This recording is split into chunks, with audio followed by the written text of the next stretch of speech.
white will leave him a bit dissatisfied. And yesterday he had a chance of recovering against Conor Murphy, who's rated 21.54, but no, he couldn't get past the draw. No. So it was that bishop ending of opposite coloured bishops. Not the really tricky bishop ending, which was Hebden. Yeah. But if I remember rightly, Williams was pressing. He was. I wouldn't say he was clearly better, but he was playing for a win at with the rooks and the queens on the board. Mm-hmm. But when the position simplified, it was just a draw. So we also have Adam Hunt in that situation, and he started with 2 draws, if I recall correctly. Well, he's actually started with 4 draws. 4 draws. It's quite unbelievable. But yes, Peter Shaw, Taran Gina, then I'll try and say his name properly, Ologbemiga Ogunshola, and James Morby, or Morby. And James Morby did also draw with, who was it? James Morby drew with Ravi Harrier yesterday. Okay. So he's having a good event as well. I think we may have some moves now, so we can stop. Fantastic. The moves are coming in, and hopefully these 3 or 4 players we mentioned who are not having the best of the tournaments can get a good, can play well the end game of the tournament. Yes. Start scoring some points, and who knows, a couple of wins in a Swiss tournament, and you're up the top again. So yeah, that happens. Okay, so games coming in. Let's start off with the first game. Our main game of the day. Both players on 4.5 out of 5. Leading the tournament, Luc Machane with the white pieces and David Howell with the black pieces. Obviously one of the most important games of the tournament. So, another French. The trend of this tournament seems to be the 3-knight d2 or Tarrasch French, and to meet it with some version of c5. Now we saw from McPhillips 3h6, but here we're seeing c5, and McShane chose to play differently than he did against McPhillips. Well, rather than going to the IQP structure, he went for knight gf3. And after cd4, knight d4, knight c6, he played bishop b5. This is a tricky line. I've studied this with black, and you have to play precisely to avoid having a bad position. Okay, so bishop d7 is the move. You could, in principle... Okay. You could tell me what some of these tricks are, because I'm... The thing is, I can't remember, but I studied this with the black pieces some time ago, because most of my opponents were playing e takes d5 straight away. Okay. And then I saw some players playing knight f3. And I was thinking if it was best to play knight f6 and try and get to a structure with e5, or playing c takes d4. And I thought c takes d4 was the best move, and then some of my opponents would play e takes d5 anyway, and some would play knight takes d4. Okay. Knight c6, bishop b5, which seems easy for black. Yeah, but I'm surprised this is tricky at all. But I started investigating, and when I can't remember now because this was a few years ago, but when I was looking at it, there were some positions that I didn't like much. So maybe we'll see something on the board. Okay. For the moment, he's played bishop d7, which d7, is more or less forced. It's respectable. I guess queen b6 could be a move as well. Yeah, nothing immediately wrong with queen b6. Queen b6 is okay. Bishop d7, knight takes c6, and he's chosen b takes c6. B takes c6, and then falling back to bishop d3. So one of the questions would be, why not bishop takes c6? Why not bishop takes c6? A good question, no? Because after bc6, bishop d3, if you compare the white bishop on d3 and the one on d7, white's slightly better. It's clear which one is better. Probably if you take on c6, I could consider capturing with the bishop and then going at some point c4. Okay, so black maybe this could... Actually, this is one of the positions I saw. I remember these 2 pawns on e4 and c4. And I remember that this was something I wasn't liking much when I analysed it. Okay. Nothing serious, but not the type of position I wanted to play with black. Okay. I prefer more closed positions with the closed structure. Okay. But of course, I'm not seeing objective problems really. Knight f6 or bishop b4 looks fine, but okay. It's more a matter of taste. He's taken with the pawn, and white's played bishop d3, and black's gone queen c7. Queen c7, which is okay. A normal developing move for the queen. I suppose he wants to put the square e5 under control, maybe to go with the bishop to d6 afterwards, winning a tempi if white castles. Yeah, so white might be looking to improve slightly on that and not castle immediately. He needs a good move then. Possibly c4? Possibly c4, indeed. c4 puts pressure on the centre, and any capture would leave black with a slightly weakened structure. So how would black continue here? Maybe knight f6? Knight f6 comes to mind, or bishop d6. Maybe after knight f6, white is looking to capture one set of these pawns. Take off one set of pawns. Yeah, probably the c pawn. C pawn. But you can't push e5, so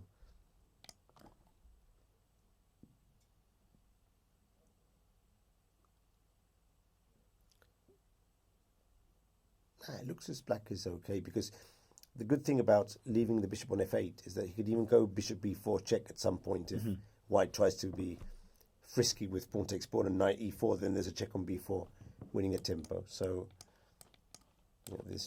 that's an advantage of leaving. Will be better even right now. Probably better. That's an advantage of leaving.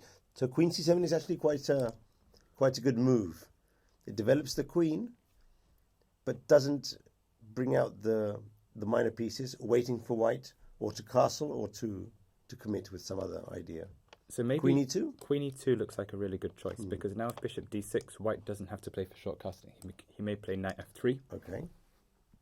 With the idea of e5, and then develop his pieces behind that. That could be okay. After queen e2, black would have to play some similarly sophisticated choice. But what? Because if you play knight f6, I go e5. The knight doesn't have a square. Knight e7 knight maybe? e7 possibly, or maybe bishop c5. Maybe just give up on playing it to d6. White is still thinking queen e2. Knight e7. Knight e7 is a concession, I suppose.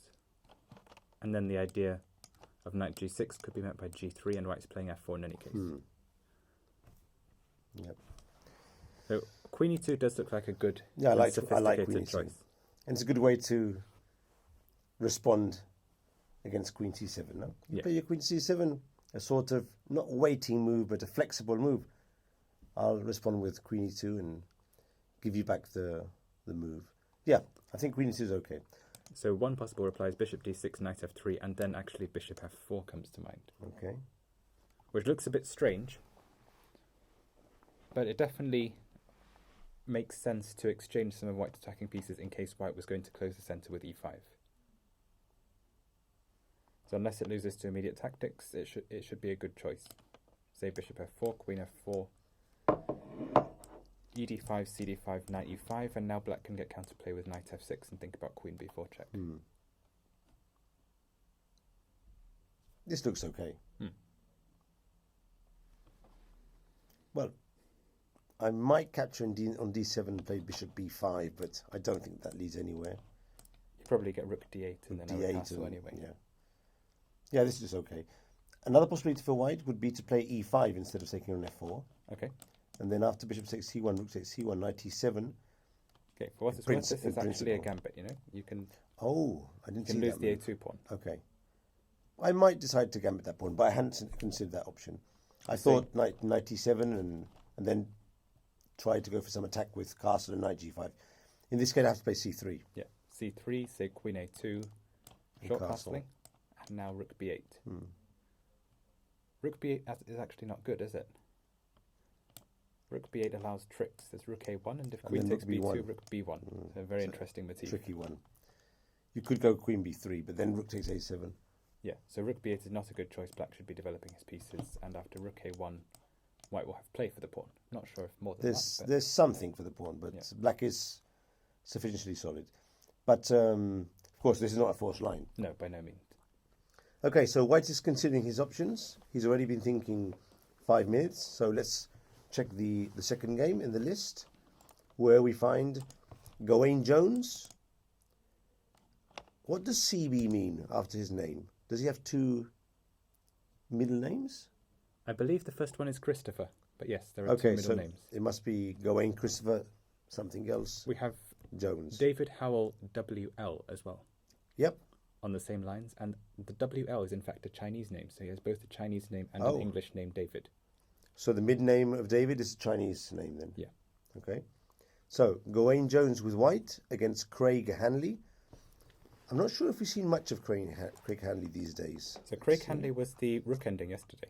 Oh yes, against Horton. Okay. One against, well, one of the Hortons. One of the Hortons. Okay. And Horton will have had great chances to hold that rook ending, but ultimately Craig Hanley prevailed. The one with the passed b pawn. Past b pawn, which black was holding very tightly to from in front. Okay. Maybe still could have drawn with that setup, but didn't go his way. Yeah, it was a tricky one. Okay, so a solid tournament for the moment by Craig Hanley. A couple of draws and 3 wins. He has black against Gawain Jones. So what do we have here? A Sicilian. So Gawain Jones seems to have abandoned his idea of outplaying 2400s with one c4, as he did, well, he tried with Danny Gormali. Here he's gone for his usual repertoire of anti-Sicilians with a Maroczy bind, although black did play 2a6. Ah, the O'Kelly variation. I read that on the screen at first as e6, as I thought, who's playing a6? But apparently The O'Kelly variation. we have a6, and we'll be getting a Maroczy bind setup against the hedgehog setup, really. You could explain to the viewers the main motif in the O'Kelly variation. Okay. Why nearly no one plays d4 against this variation. The This is idea- something you should all pay attention to, because the O'Kelly is a tricky one. If you don't know what's happening, you'll play d4 like any other Sicilian, and then what can black do? So black takes on d4, and you could play queen takes d4. It's in possible, fact. but knight takes d4 is normal. Queen takes d4 is probably better in this case. Yes, but normally it's But- best not to play d4, but once we've played it, it's probably to play knight takes d4. Yeah. The Then idea what is knight happens? takes d4. It's consistent, but it's not good because of knight f6. And knight c3. Now, if e5, then white loses a pawn by a standard method. Very good. That's the trick. After knight c3, black is playing e5. And that's the key of the O'Kelly variation. As the pawn's on a6, we can't go knight db5, which would be the preferred move. And other moves are just inferior, although white is not losing, but black equalizes very comfortably. For instance, knight f3, So the other point is that black's knight is not on c6 yet. so there's no exchange, right? He's played a6 instead of knight c6, and this means that in the variation with knight f5, He can go d5, d5, there's no there's no idea of e takes d5 because hitting a knight. black's knight would not be under attack and white's knight still is.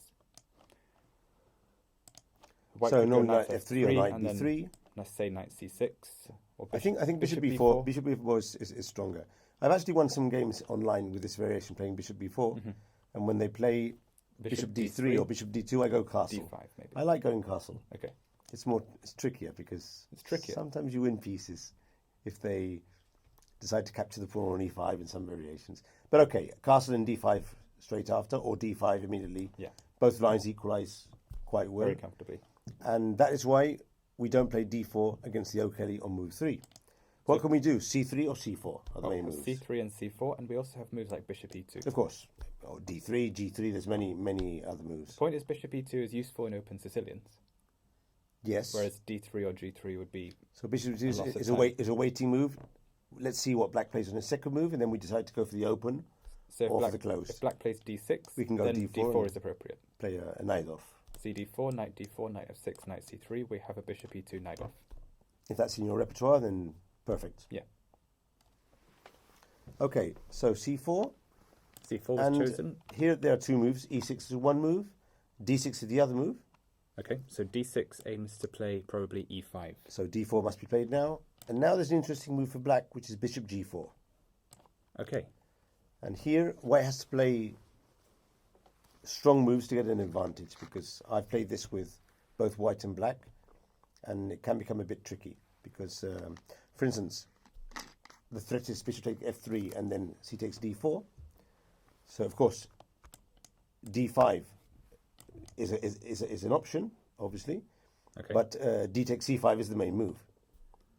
So after d5, we could get transpositions to some kind of Benoni Could be, after b5. could be.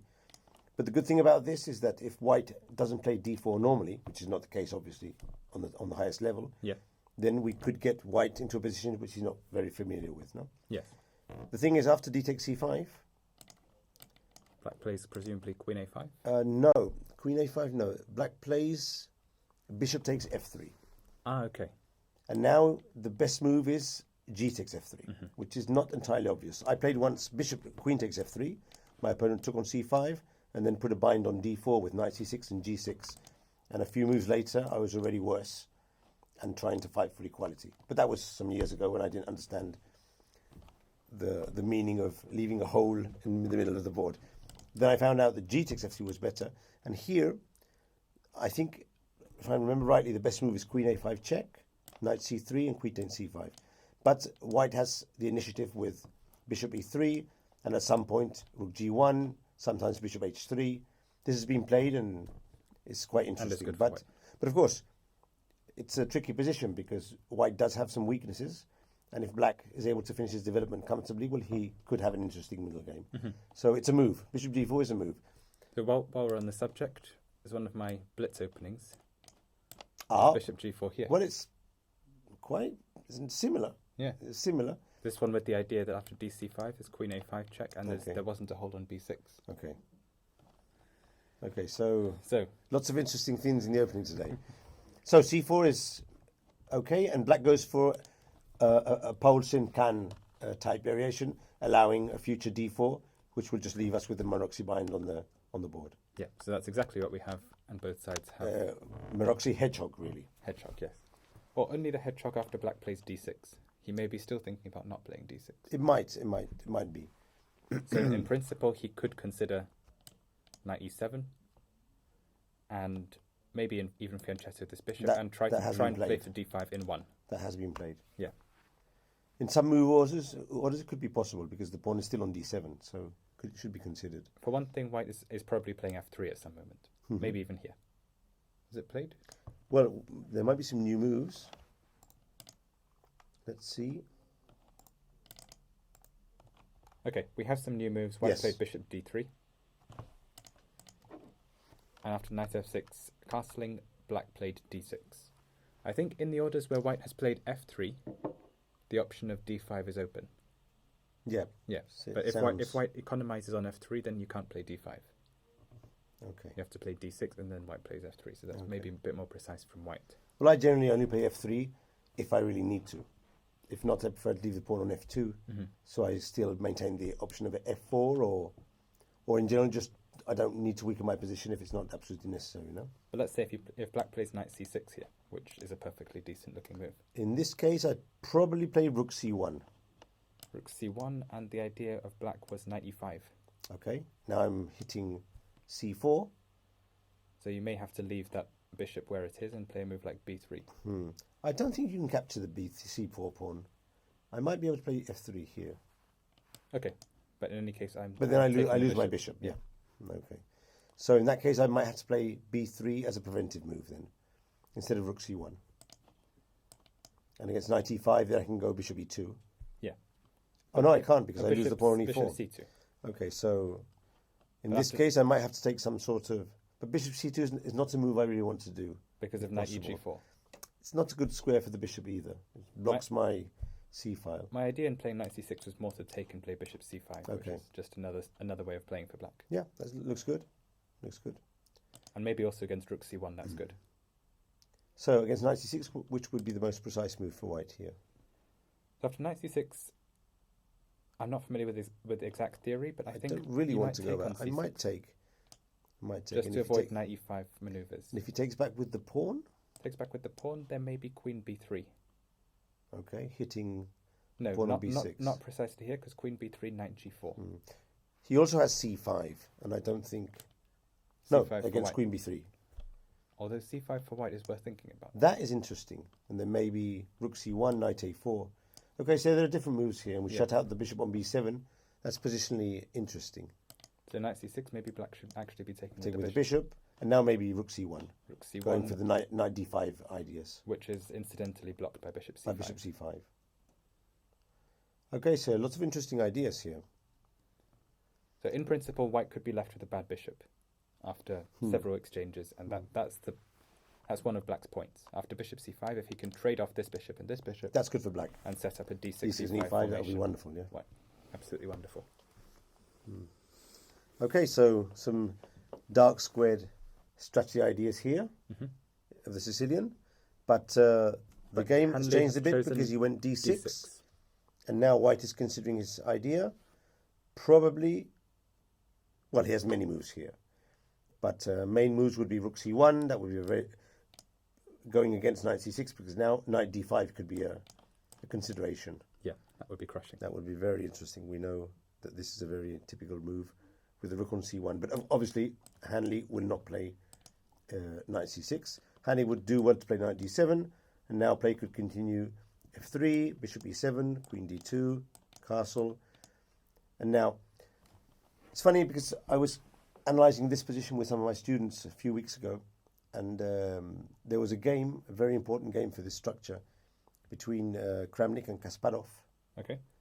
It was a key game to put the pieces on the correct squares. Black was going rook c8, queen b8, and then bishop d8 and bishop c7, and white was going king h1, bishop d1, when that happens, to avoid d5, to prevent against d5. But the rooks were not on c1 and f1, they were on b1 and c1. Mm-hmm. And sometimes white was even doubling rooks on the c file and going a3, b4. And that was a model game. That was the way to put your pieces when your opponent plays a hedgehog. Okay. If he goes for the bishop d8, c7 option.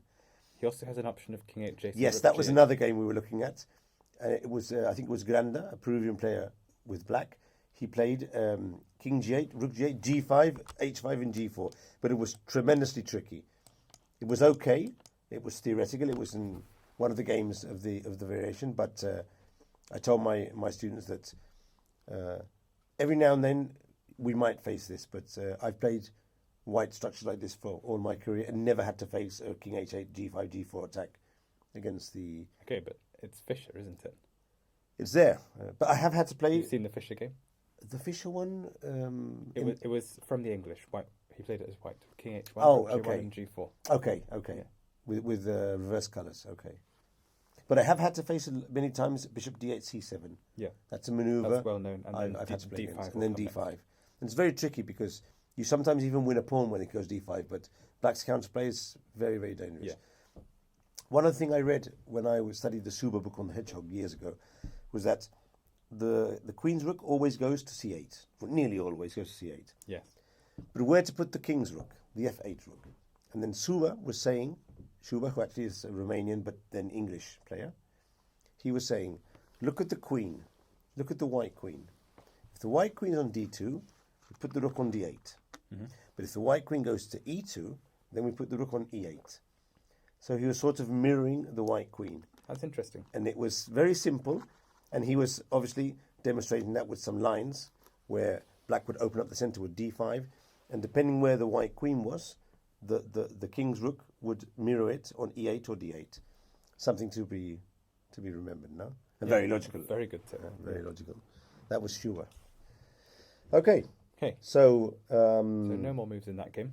Yeah, because actually Gawain Jones, he's a grandmaster. He knows this stuff for sure. Yeah. So he must be considering now how to implement his pieces, because normally when you get to this position, the bishop is on e2, not on d3, in many other lines. Mm-hmm. So he must be trying to get the best setup, bearing in mind that already he has his bishop on d3. And that could mean that there's other ideas, maybe f4 at some point. Maybe g4. Maybe g4, who knows? Maybe. That's an irresponsible suggestion if there ever was one. Maybe. Well, f4 and then g4, g5 yeah, would be normal. F4 and then g4 maybe. But f4 could be possible. Okay, let's check the third game in the list.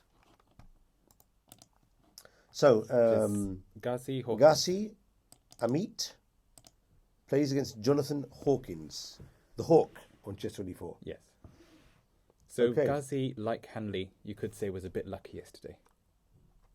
And his opponent had... Ghazi, which game was that one? That was the game where he was an exchange down, but his opponent played on in a queen ending. Oh, and he right nearly won. He won. He won at the end. But that was a draw. It was the other. His opponent lost the pawn on c2. Very much overpressing. I remember. So obviously, we hesitate to say people are lucky because good players are often lucky. But the outcome hard of that work game normally brings good luck. Yeah, we know that. Okay, who said that? The golf famous golf player. What's his name? He said, I'm more lucky when I work harder. That's why I'm lucky. I've heard this, yeah. It was one of the golf player. I can't remember who it was. Anyway, work hard and you'll have much more luck. Normally when you don't work hard and you get lucky every now and then, but not much. Yeah. Okay, so knight f3, c5. Knight f3, c5. Amit Ghazi continues going for his idea, which is to play knight f3, g3, bishop g2, d3, and castle, or the equivalent with black, and then think about what he's going to do. Okay. I see black has adopted the horn formation. We were talking about the Bobinic structure with e5 and c5. That's called the horn formation in Spanish, Spain. as you were saying. Cuernos, because of the bull, the horns of the bull. Well, at least it looks more appropriate than the ram we talked about the other day. Yes, it does.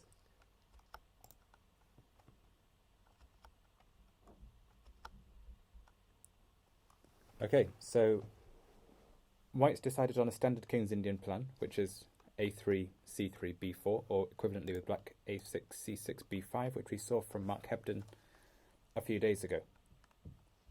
So Alex Holowicz from Holovchak. Chess24, Holochak. I think he might be a moderator because he's got this funny... Yes, he's a moderator. He might be one of the arbiters, actually. It was Gary Player. The harder I work, the luckier I get. Mm-hmm. And that was a golf player. I'm quite sure Gary Player was a golfer. Okay. I'm going to check this, but was a very good golf player, one of the best in the world. So I got it half right, which is okay. Yeah, that's fair enough. Okay, so we're on this game. So he played a quick a3, b4. And I'm not sure what Jonathan Hawkins' idea is in playing b6.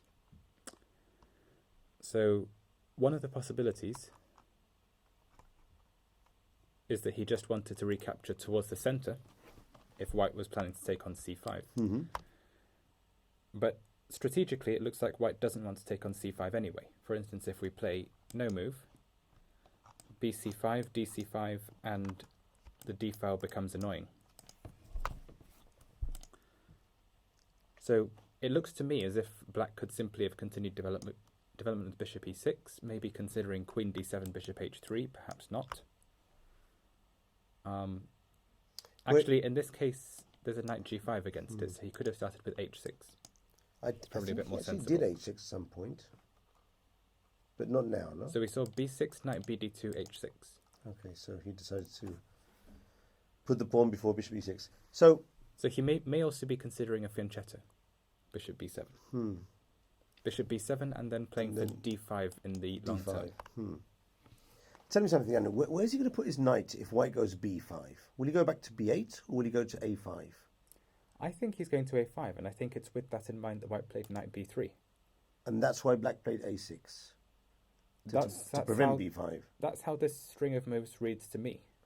But the thing is, I played this variation in a rapid game a couple of months ago. My young opponent played b5. It was a very similar position, and I went knight a5. I was very happy with my knight on the rim. But then he went, at some point, c4, and I couldn't get my knight back to a sensible position, and I ended up worse. Okay. And if you look at it, maybe I didn't play aggressively enough on the king side to compensate for that. So presumably a follow-up would be f6. F6 looks normal. Ooh, you want to take your knight all over to f7? As in certain variations the of Ruy the Ruy Lopez, Lopez. yeah. Maybe f7 and g7 in those cases, but same By the way, idea. there's a very good game between John Nunn and Nigel Short in this variation of the Ruy Lopez. And it's on the YouTube. They analyze the game live. This is a game played about 25 years ago. They're both very young. But you can hear their commentary. They're playing the game with audio. Okay. And so they're talking and analyzing while they're playing the game. It's tremendously interesting. And it's the variation of the Ruy Lopez with knight b7, knight d8. Okay. And Nunn thrashes Nigel Short. f6 also works towards playing g5 even without the knight maneuver. So maybe we have some kind of g5, queen e8 to h5, and then slowly bring out the maneuver like from who was it yesterday? That was Williams, possibly. It was Williams. Williams, and then he spent and 24 minutes on f takes g3. He had the options of bishop h3. Yeah, I remember. Okay, so the knight is badly placed, but it's a very close position. Doesn't seem that White can take advantage, so Black can slowly increment the pressure on the kick side. It looks like White would have to play with a4, bishop d2. He will have some chance and on the a5 queen if side. Black allows it. Okay, so knight Hawkins bd2 played a6. h6 played, and knight b3. So there's no reason that white would semi-dominate his knight. You know, the structure with a knight and a pawn 3 squares in front of it, we refer to as semi-domination. The knight basically has not many prospects here, except if he was taking away the a5 square from black's knight. So that's how this works. And presumably his threat of b5 was now credible enough that the black went a6. There were alternatives. As I said before, an idea of queen e8 could be taken into consideration, and if b5, then simply knight d8 in 1, without going via a5 and b7. It'd be interesting to count tempi in this position. Maybe a4, black plays f5, a5, no, c4 first to protect b5, and then g5, and we get a race. This will have crossed Hawkins' mind. There's then the simple arithmetic of white crashing through on the queen side and black on the king side. Black will be following up with moves like f4, queen h5, bishop h3, knight e6. And white will be thinking about a5, a takes b6, rook a7, etc. The arithmetic might not have worked out, or Hawkins may have been looking for something more sedate, so he played a6. And certainly there's no prospect of white advancing c4 or b5 in the next move. What white can do is he can play bishop d2 first. Bishop d2 certainly seems logical. And then the idea is to play a4 and b5, anyway. So what black may have chosen is simply to exchange those pawns on b5 rather than on b6, as would happen in this variation if white takes. Okay. So I think bishop d2 looks like a natural move. I'm not sure what else there would be to think about. Maybe the idea of bishop b2 and d4. Blasting open the centre. That could be something he takes into consideration, considering black's been quite slow with his approach. He's played b6, h6, and a6 on consecutive moves. Whereas knight b3 may have also been targeting the d4 square, so may have been more constructive. I'm thinking maybe black would want to play f5 at some point. Or is he going to go for this g5, knight g6 idea? Okay, f5, and then try and put it on f4 before... Especially if the bishop goes to b2. To d2 or b2. To b2. The bishop goes to b2 and then f5. The question is whether I can still play d4. This is going to be very tricky. So you are sacrificing the e4 pawn. This needs to be calculated very precisely. It doesn't look like white can do this because cd4, cd4, and now d5. d5. And black's pawns seem adequately protected. d5, knight takes e5. Black is okay here. His Black's king okay is slightly weakened, but it doesn't look as you can... So what to do here then? Because black has got the initiative now. And f4 is something to be... Something black has done, though, is he's opened the long diagonal, if white wants it.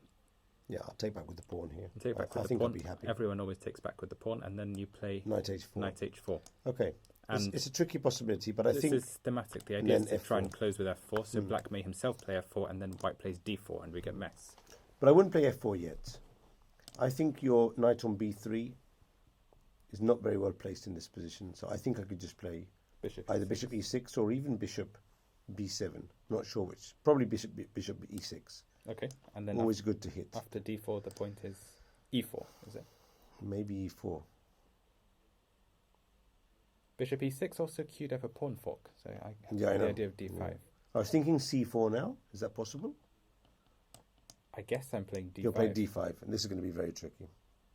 Now, I don't want to lose my light square bishop. Yeah, so things are complicated in these variations. If bishop b7, I don't then have to rush. I can play f4. f4 first, and when I feel like it, or maybe not, even I can play d4. Yeah. So f4 is a tried and tested way of halting black's King's Indian type attacks. So very interesting things could happen here. Of course, all this is not forced, and it's a long line, and we said before, long line, wrong line. Yes. So who knows what things could be happening also, other lines, other moves by white and by black. So let's leave Gassi considering his move and jump over to Adair Gormali. Gomali. By the way, the Gomali game looks tasty. Looks tasty. Rodas1 from the United States has said this on the chat. So let's see.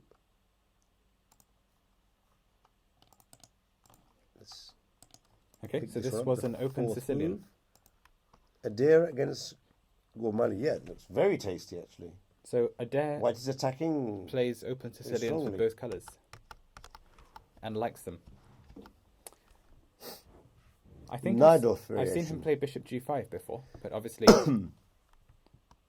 he is a bishop player. You know, Najdorf players from the white side now have a choice. They can develop the bishop, or they can play f3, g3, h3, or h4.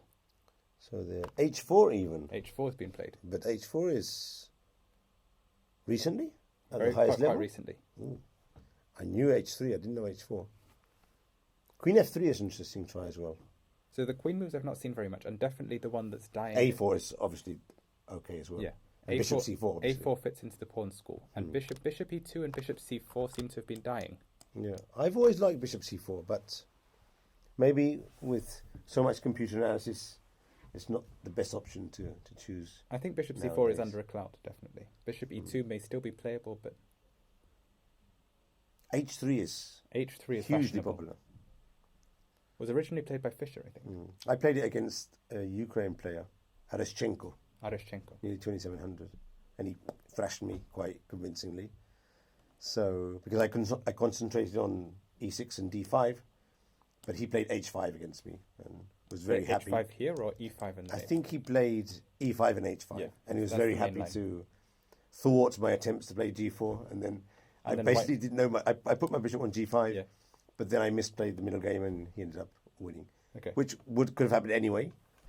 But I would like to play a bit more than what I did in the game. Okay. So bishop e3 was chosen, and white went for the so-called English attack. And as I believe it was the American Grandmaster Robert Byrne who started it, not actually an English player. But the moves or the plan? Because the English players were doing the f3, queen d2, g4 plan, h4, g5, long castle. But after Robert Byrne. But Robert Byrne played just bishop e3 one day, or he actually formed the plan with the attack? He played the whole plan, and he was earlier than, say, Short or Chandler or whoever who took it up from England. I think Chandler was the first one to really study it. At that time, there were some Spanish players also analysing it. Jesus de la Villa and some other players. De la Villa is the guy who wrote the book on the Sicilian. Dismantling Sicily. Exactly. Okay, so f3 and black chose h5. Obviously, there are other moves, knight bd7 being the main one. h5, I've played 2 or 3 games against h5 with white in this position as well. For some reason, people play knight bd7 and not bishop e7 in this position, as I recall. Yeah, I'm not quite sure why these small nuances. For some lines, but you really have to know your theory very well to be able to pinpoint why this move is more precise than the other move. Yeah, I really couldn't say. Probably something to do with the g4 lines, but or possibly. Oh, I know. I remember to get the knight to b6 against the g4, g5 quickly and vacate the other square for the knight. Ah, okay. It's something to do with that, but so g4 and then you can play knight b6 and you still have the other square for the knight. Yeah. I think it's that, but I'm not completely sure. Okay, so black played in this game h5. h5, initiated possibly by Topalov. Yeah. Yeah. And then he was going g6. And in fact, as Gormali did. So knight d5, bishop takes, pawn takes, knight bd7. Now we have something resembling a Sveshnikov structure. Black's again looking to play on the dark squares as he does in the game. His idea might be g6 and even swap off the bad bishop. That has been played by Topalov. But white plays queen d2 to thwart that. White plays queen d2 because he can't stop g6, but he can stop bishop h6 being an idea. And in fact, if black wants to swap off the bishop, he may have to go by the long-winded old King's Indian method of castling kingside, king h7, queen f8, and bishop h6. Also seen in the dragon, in the accelerated dragon. Is it? Yeah. Okay. There's a line in the Maroczy where black goes queen b6, queen b4, transfers the rook to c8, then goes back with the queen to d8, to f8, and then king h7, h5, well, h5, king h7, and bishop h6. And all of that is just to exchange the dark square bishops. But it's very effective if black can get it. I've even seen Ben Larsen years ago play queen h8 and just stick the queen behind the bishop on the non diagonal. Okay. And actually, Carlsen in a recent game, I think it was a year or two ago, played with white a queen h1. I don't know if you remember this, behind the bishop on g2, and he played on the, and that brought me back some memories of this. So everything's been played, and obviously Carlsen knew his classics as well. Okay, so knight a5 attacks the b7 pawn. Queen c7 may not be forced. If he wanted to play queen f8 very badly, he could have chosen rook b8, but that would open up various repetitions and things. Queen c7, c4, castle, castle. So what black has other options to get counterplay. One of them is what he played, e4. Mm-hmm. This may still be theoretical. It looks to me as if both players are still in theory from the clock times. I'm going to check. I'm going to check, but I think this is theory. Because this e4, it rings a bell. There have been some games still with this position. What did white play after queen c7? c4. c4, yeah. There are 7 games with c4. Castle? Yeah, castle, castle, castle, and e4. And e4. Okay, so b6 is the main move, and probably knight c6, knight b8. Okay. Knight c6, knight b8, yeah. That's been played. The most recent game is 2016 between 2 grandmasters, Bajrani and Yandabayev. No idea who these guys are, but they're strong players, so... Bajrani is my age group. Oh, okay. Yeah. You played with him in the World Youth. Okay. So, but the move e4 is not e4 unknown. has been played 5 games. White played f4. F4 in 3 games, 2 games b4. And here we have Wei Yi, 2014, playing against Jian Chao Zhou. Did I pronunciate it well? A good attempt, yes. Jian Chao Zhou. Zhou. But not Tho. No. Zhou, okay.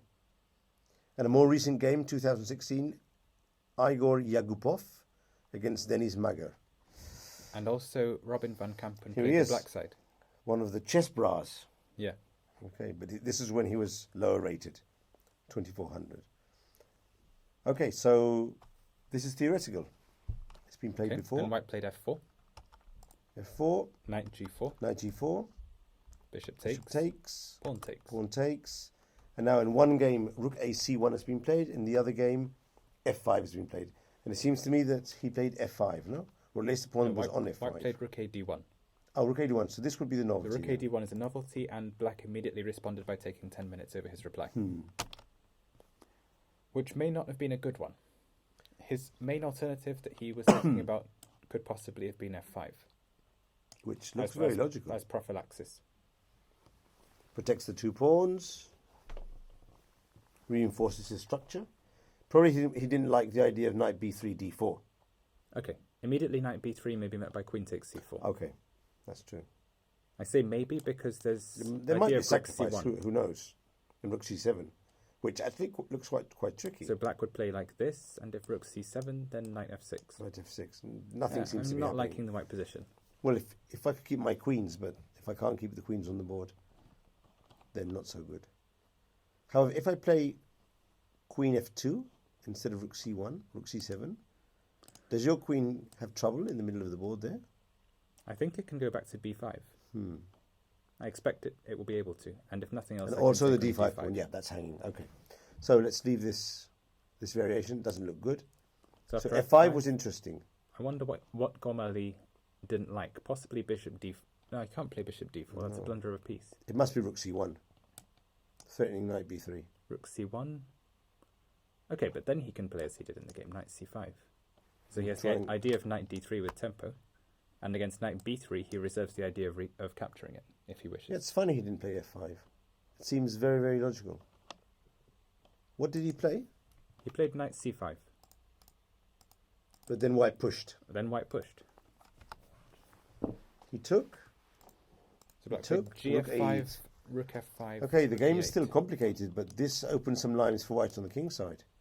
So black was playing more all in, really. He was basing his strategy around the e4 pawn and trying to play knight d3. And the fact that At the any knight on price. a5 is being attacked and white can't play queen e2. Or can he? It's not completely ridiculous even now, is it, to play queen e2? Okay, let's capture the knight. Capture the knight. As queen we can g4. move pieces, we're going to do it. Indeed. We can always go back if we make horrendous mistakes. So Okay, now- so black goes f6 Yeah, now f6 may be needed. and defends with rook f7. And there's not enough compensation. Really? Say bishop h6, Rook f7. rook e7, you mean, surely. If rook f7, then I take. Oh, okay. Then rook f7 then. Rook e7, sorry. Now what? Rook e7, Rook f1.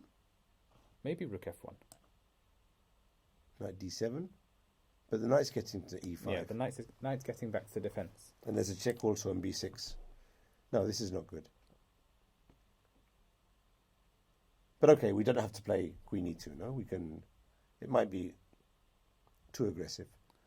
Okay, along the lines of classics, we can consider playing rook f6. Oh, Fischer. Nice. It's not Nice. ridiculous. If black For a draw. if black takes it to draw. Nice. Okay, so let's leave the knight on a5 for the moment. I don't think this is working. No. We can't do too many of these lines because then the viewers will We'll blame will us say, for hey, wrecking their hey, chess. Yeah. these guys without computers are very bad. We can do it every now and then, but not much. Okay, but we can double the rooks first That's okay. before throwing away our pieces. Or even knight b3. Because if he exchanges, I take it back with the pawn, fix my queen side, and then I can concentrate on the king side. But okay, rook f1 is normal. Now what could black play? Rook e5? Rook e5, we have... I want to play bishop h6. Or take on e5. Take on e5, and if you take it with the bishop, then I get my bishop to h6 with attack. Yes, this looks very good for white. So, rook e5, probably not the best move. So what to do here? Maybe f6 anyway. That would be very depressing to play. You know, I have the feeling that the g4 pawn is going to be lost at some point.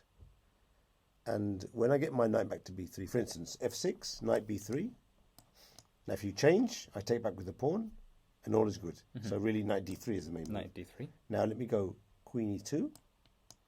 Queen c4. Oh, you take on c4. Or you take on g4, which is a more important pawn. I was thinking you'd go knight e5. Okay, and what was the plan against knight e5? I wasn't sure, but I was thinking maybe or knight d2 or knight d4. Knight d4 would be the aggressive move. And knight d2 and b3 the solid move. I am defending c4 and attacking e4. Yeah, knight d2 Solid. looks like a good move. We have to play solid. But let's say black takes on c4, because that seems to me better. And if queen g4, then knight e5, and I can take on d5. It's tricky, but it looks if black gets his knight to e5, things will be looking good for him. So maybe after f6, white needs something more convincing. Maybe even bishop takes c5. I don't like it.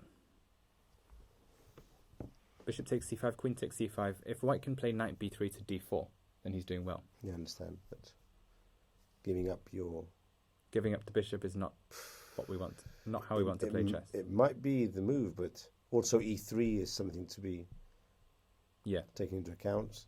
You still have to defend the knight on a5. How about rook h5? Okay. Or actually rook f4. We can take the pawn with the rook, can't we? Just rook f4 and take the pawn with the rook.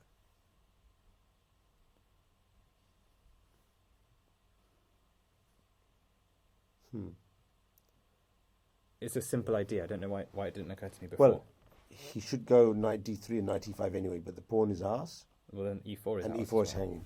Yeah, rook f4 should be okay. Rook f4, black might have to play some move like queen c8, but if But then the knight is not attacked. We can go queen e2. queen e2. Although he does f5 now. Okay, so that's not so simple. No, we actually. don't want him to do that. After queen c8, there might be bishop d4. Bishop d4 makes sense now.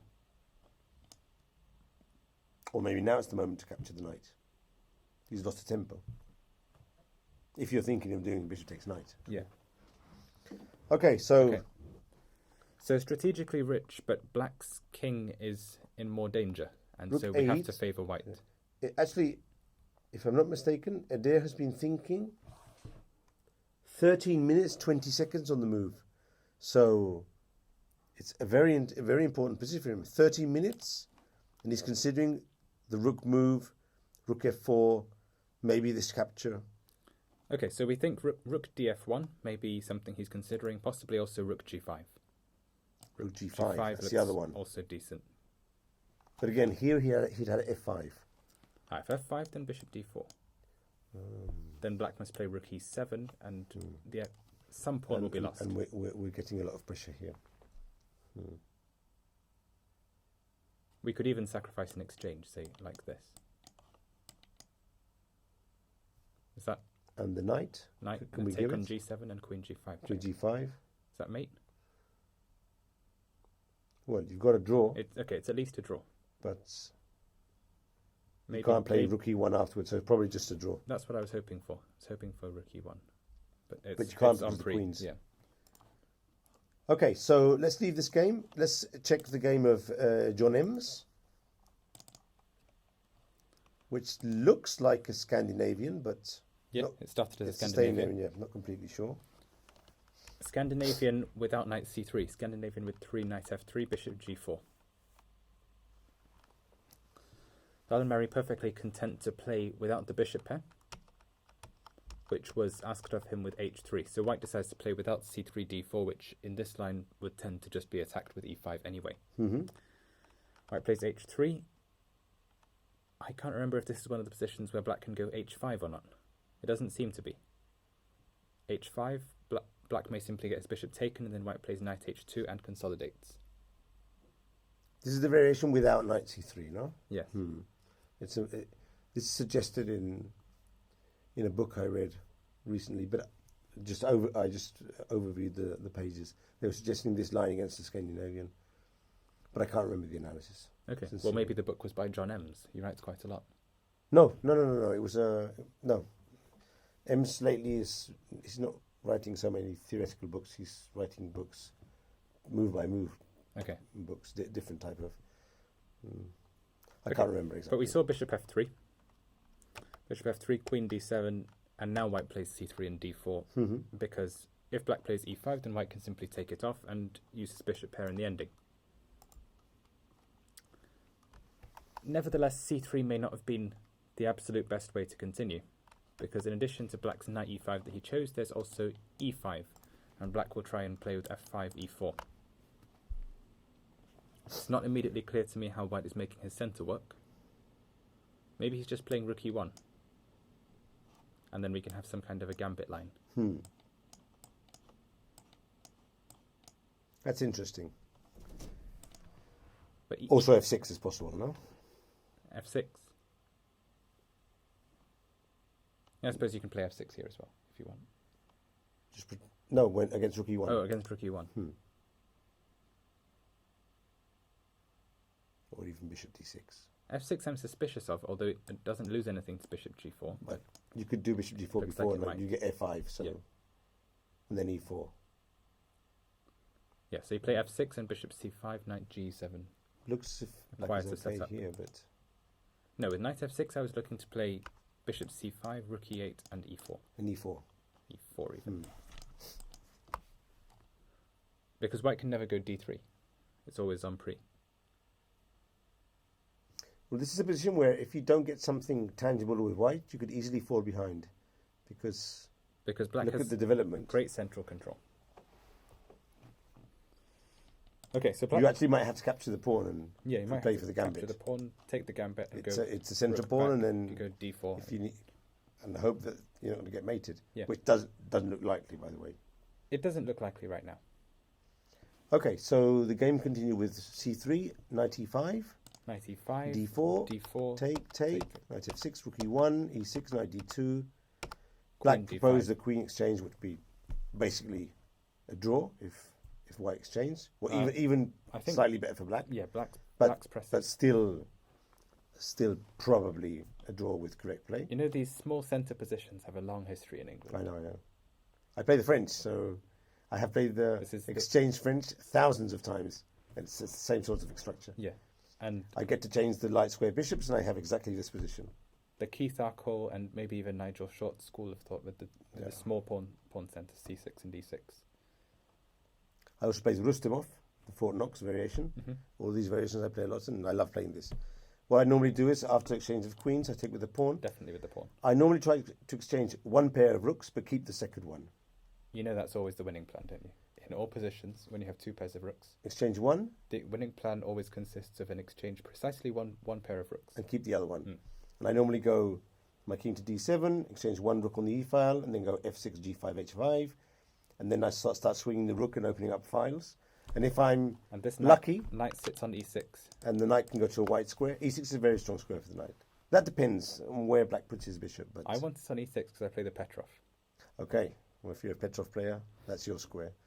Yeah, but even though I know this is good for black, I do also know that if white plays precisely enough, he normally maintains a margin for draw. But it can become tricky. Okay, in this particular instance, it might be more interesting for white because, let's say he plays knight f3 or knight f1. Knight f3 maybe, let's say. Of course, he does have some attacking So ideas. the immediate idea is to play bishop g5. And then he shouldn't have any problems. So if bishop d6 and bishop g5, white's better. No problem. So black Well, would h6, want to play h6, but then there's knight knight e5. e5. So it's a bit tricky So here. he may even have to play knight. Knight e4 possibly. Knight e4 I don't But like. then knight because e5 again. knight d6. Black's in the game, but it's... So maybe queen takes d5 was not so bad in this position. Of course, black can take with the knight as well. Actually, I think this is not a problem. Knight d6, white will be forced back eventually. Maybe Bishop f4, bishop f6. f4, maybe rook e8 as well. Okay. Because f6, there will be a weakness of the e6 square that the knight or possibly the rook can use. Yeah.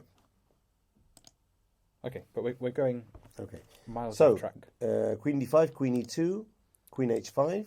The black's keen on the queen exchange. And let me see. Maybe this version is good for white as well. 15 minutes. 15:24 for John M's thinking to exchange the queen or not. Wow, that is a big think. So where is he going with the queen instead of a change? Knight f3 must be the other move, no? Knight f3, but here I like black actually. d6. Would you go g5 at some point here? I would be trying to play with h6 and g5. Or rook g8 and g5 even? In fact, I would be most afraid of white playing bishop g5. And then you play some move, maybe queen g6. h6 is also possible. Yeah. And what about this If you get this position? imbalance. Okay, so what I was told a long time ago is that when you have this kind of trade, bishop g5 takes f6 in a simplified position, if you have no pawn weaknesses and he has some, then you're better. But white has the pawn on h3 rather than h2, so his king side is less complete. If he could set up with his pawn on h2 instead, then g3, king g2, knight h4 type things, that goes well.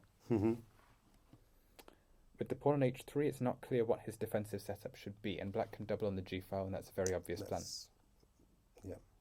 I would take black here. I wouldn't be completely sure that I'm better, but I think black's plan is clearer. Because if you're white here, what is your plan? Your Try plan to is change queens. to now desperately ask for the queens to come off. Try to change queens. And if queen g6, you keep asking, don't you? You play queen g4 Queen or g4 something. or queen. Maybe not queen g4 because of queen c2. Or you just have to go for this and Pray. try and trade off black's bishop. Okay. So, we'll let Ems keep thinking whether to exchange queens or not. Okay. Would there be a possibility that Mary has offered a draw here? And Ems is considering that possibility? It could be. That would explain thinking more, because It could be, but it would be bad if you're going to say yes. It would be bad etiquette from Alan Mary. Oh, yes? Yeah. Well, the rating is not so far away, and it is a simplified position. Why would it be bad etiquette? Because he's playing with black. Because he's playing with black, he's lower rated, and he's not a grandmaster. And his opponent is. Okay. So I think it would be fine for, say, James Adair with 70 more rating points. Yeah. And he outrates the Grandmaster. But maybe not for Alan Merry. Alan should play and get his draw. Yeah. Okay. Should play a few more moves, make it obvious the position is equal, and then he can offer Okay. what But he of course, wants. this is just a speculation. Yeah. We're in Hamburg. We don't know if there's been a draw. I was just speculating on the amount of time, because I do know that when I'm offered a draw and I'm considering taking it, I know I can think more, because if I decide to take the draw, then It doesn't matter how much time you've taken. Exactly. Yeah. Has anyone offered you a draw, and after you've thought quite a long time and said, okay, I accept, and then they've told you, I prefer to carry on playing? Has that happened to you? No, that never happened to me. Never happened to me either. It's a tricky situation, because that's why I normally put an equal sign next to my move when I'm offered a draw. So at least I've got some sort of proof that the draw has been offered. Yeah. But, okay, let's carry on. So would this be a good time to divert and look at Simon Williams? Okay. We've looked at the top 5 games. We looked at the top 5 games. We'll still have time to look at all the games, obviously. Yep. So let's check on Williams, and maybe even we can have a glance at Trent's game. Maybe. And then I think we can. Have we got it open? We have Trent's game. Okay, open. well, let's glance. Let's start with him. Come on. Oh, with Lawrence Trent? Yes, okay. Lawrence Trent. Come on, let's start with Lawrence Trent. Everyone likes to see his games, so let's have a look. So it's a Sicilian. Okay. Let's go to with knight takes c6 and e5. Knight takes c6 and e5. Knight e4. Queen c7. Queen c7. f4. Queen b6. c4. Knight e3. I vaguely recall playing something other than c4 here. Have I played king e2 possibly? But that's when you're checked on b4 with the bishop. Oh, I don't think you played. Is that the line? C4, bishop b4, and then king e2. Yeah, that's theory. Well, rat at king e2 might be okay. But that's okay. For those of you who didn't see the previous broadcast with Daniel, he has a sort of fondness for moving his king to e7. And I have 2 favourite moves. One of them is king e2/king e7, and the other one is g4/g5. Okay, so here we can see, but it's theory king e2, but after the check, after having been checked. I have actually played this. Okay. King e2, maybe the king goes to f3. I think there's an f5. Yeah, it's on. I think there's an f5, and the king ends up on f3. I know about that, but it's still very tricky. So you have to be careful. You have to know what you're doing. There was a Kasparov game with this. It was Kasparov who introduced it. Mm-hmm. Okay, so knight e3. Knight e3, queen d3. Knight f5. f5, bishop d2. So offering something of a pawn sacrifice, but not really. So if queen takes b2, I imagine rook b1, and then queen d4, there'll be an exchange, and white plays c5, and this positional That's a clamp. compensation will just be very, fantastic. very, very, very tough to defend with black here. Probably lost already. Probably the same happens in the case of white taking 2 pawns. I do think I've seen this. This might even be theoretical, because this idea of capturing the pawns on c5, I've seen it somewhere. Let me try and pick up the game here and check the theory. What board is he playing on? I can't see. He's playing white, no? He has 2.5 points, so he should be above this. Ah, here he is. Okay. So let's go back a bit. Okay, so queen c7. Queen c7, f4, queen b6, c4, knight e3. Okay, so the main move is bishop e4 check and king e2. Knight e3 is a subline, queen d3. Queen d3. And now again, check is the main move. He played knight f5, you know? And then bishop d2. Okay, so bishop d2 is not the main move. A very sideline. It was played by a good player, though. It was played by 2746. Who was it? By Ivanchuk. Ivanchuk. Back in 2009. Back in 2009. But it's only one game, whereas G4 is much more principled. It has been, although there are not any late games recently with this move. So this is sort of fallen out of modern practice, at least at the highest levels.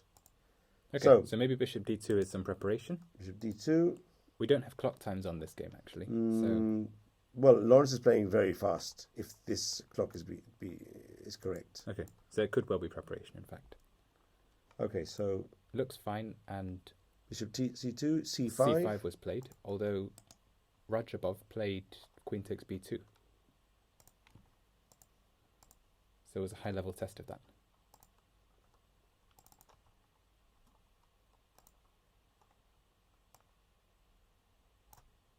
Yeah. Yeah. So And as we c5 was say, the clamp. Queen d4, queen d4. But knight this d4, was played. c5, This was played at the highest level. and Black played a5, possibly looking for a later bishop a6.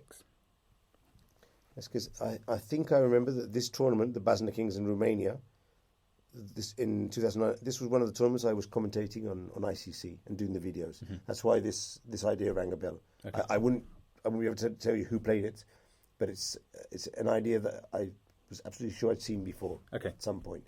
Maybe because I was following Basna Kings on the ICC.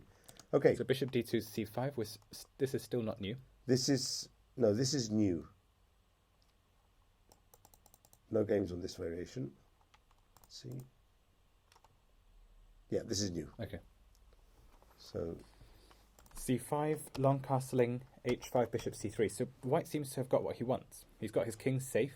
He's king not is had safe. to play moves like king e2, king f3. He's got a clamp on the d6 square. and now he's just captured the h5 pawn. So bishop e7, bishop e2. And black didn't defend. He just gave the pawn.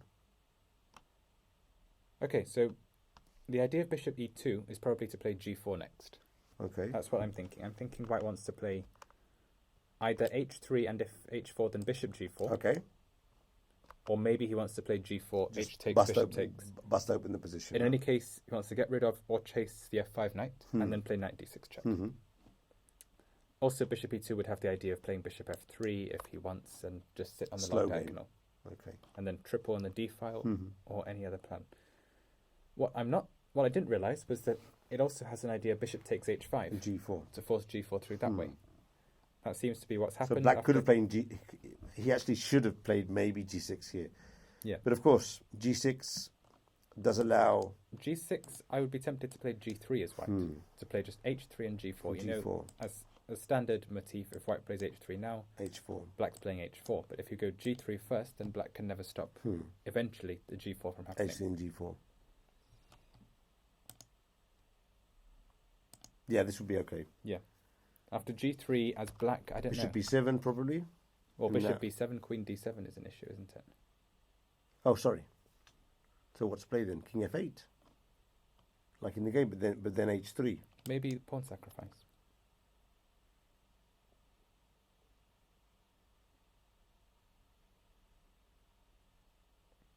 Is there enough compensation for the pawn? No, but you have to Well, pray, I'll don't take you? it. You take it, and then I play Bishop B7.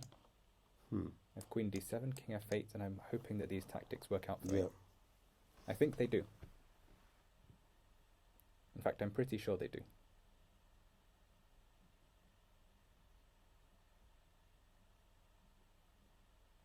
Yeah, this looks good.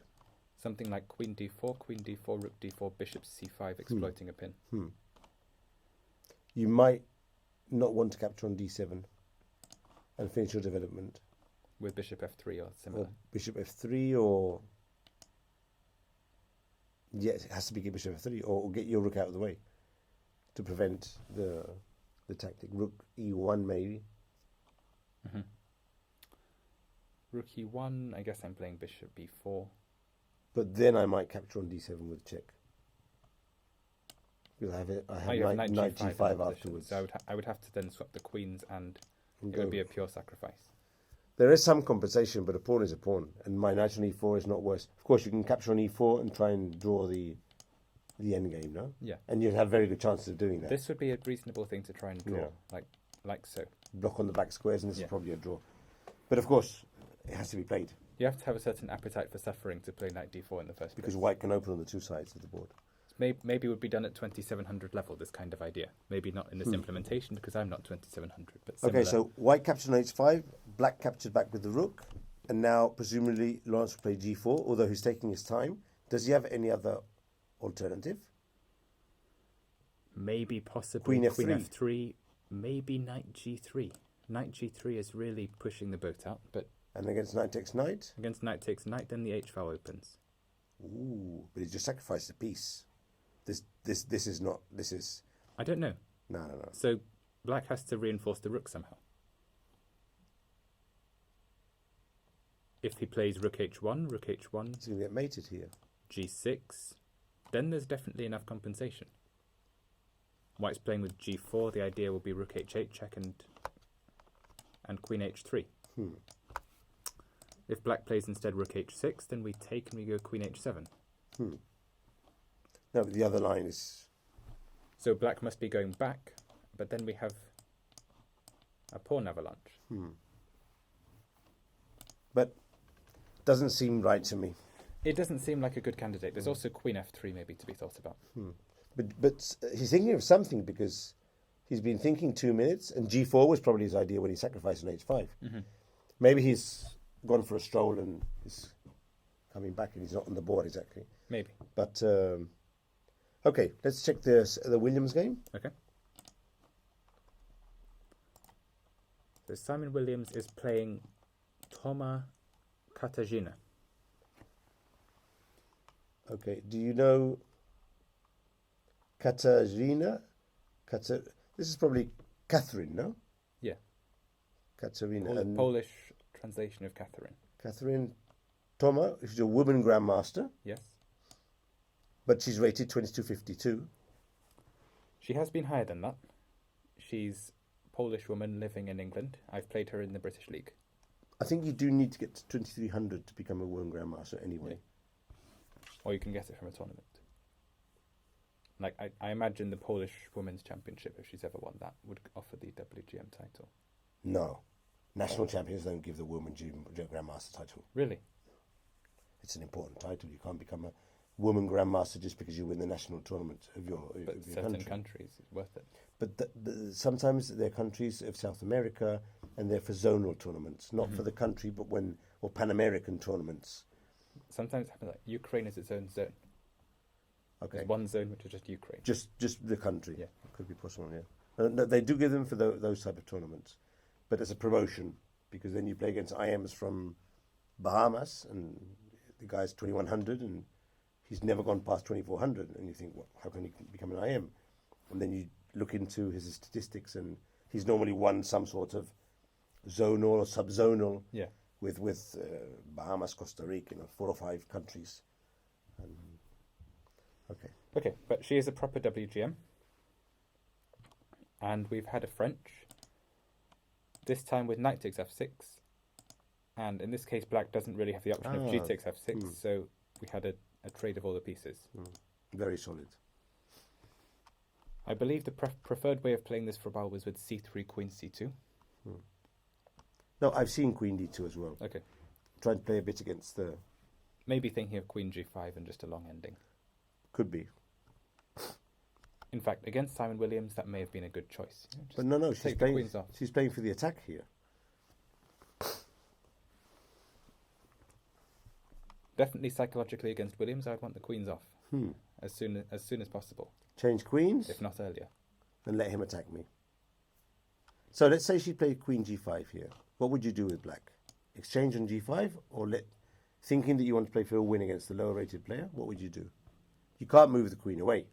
I mean, I'm going to change anyway. Yeah. But how are you going to do it? Would you prefer the imbalance of the double pawns? Or would you prefer knight d7 and solid game? Or exchange on g5 and bishop b7? Okay, so there are two choices that that I might think about to play for a win with black. One would be take on g5 and bishop b7, and then just ask white how she's going to develop. Also, there's the immediate bishop b7, allowing the doubled f pawns, but asking white if she's willing to take the doubled f pawns herself as well. She'd probably play bishop e2. Probably play bishop e2, then we play c5. Oh. dc5, rook c8. Oh. They just develop incredibly fast and provoke white to do something. Obviously, white can play solidly. I could long castle here as well. You could long castle, rook c5, c3. I can get in a check on d8 first. Ah, I'm not sure if that's worth it or not, but Maybe worth it. always good to check. If you give Yeah, a lot maybe. of checks, one day it's mate, Mm. and sometimes you don't even realise it. And Yeah, something maybe, one of my maybe teachers that's a told good me when I option. was young. Rook d8 check, king g7.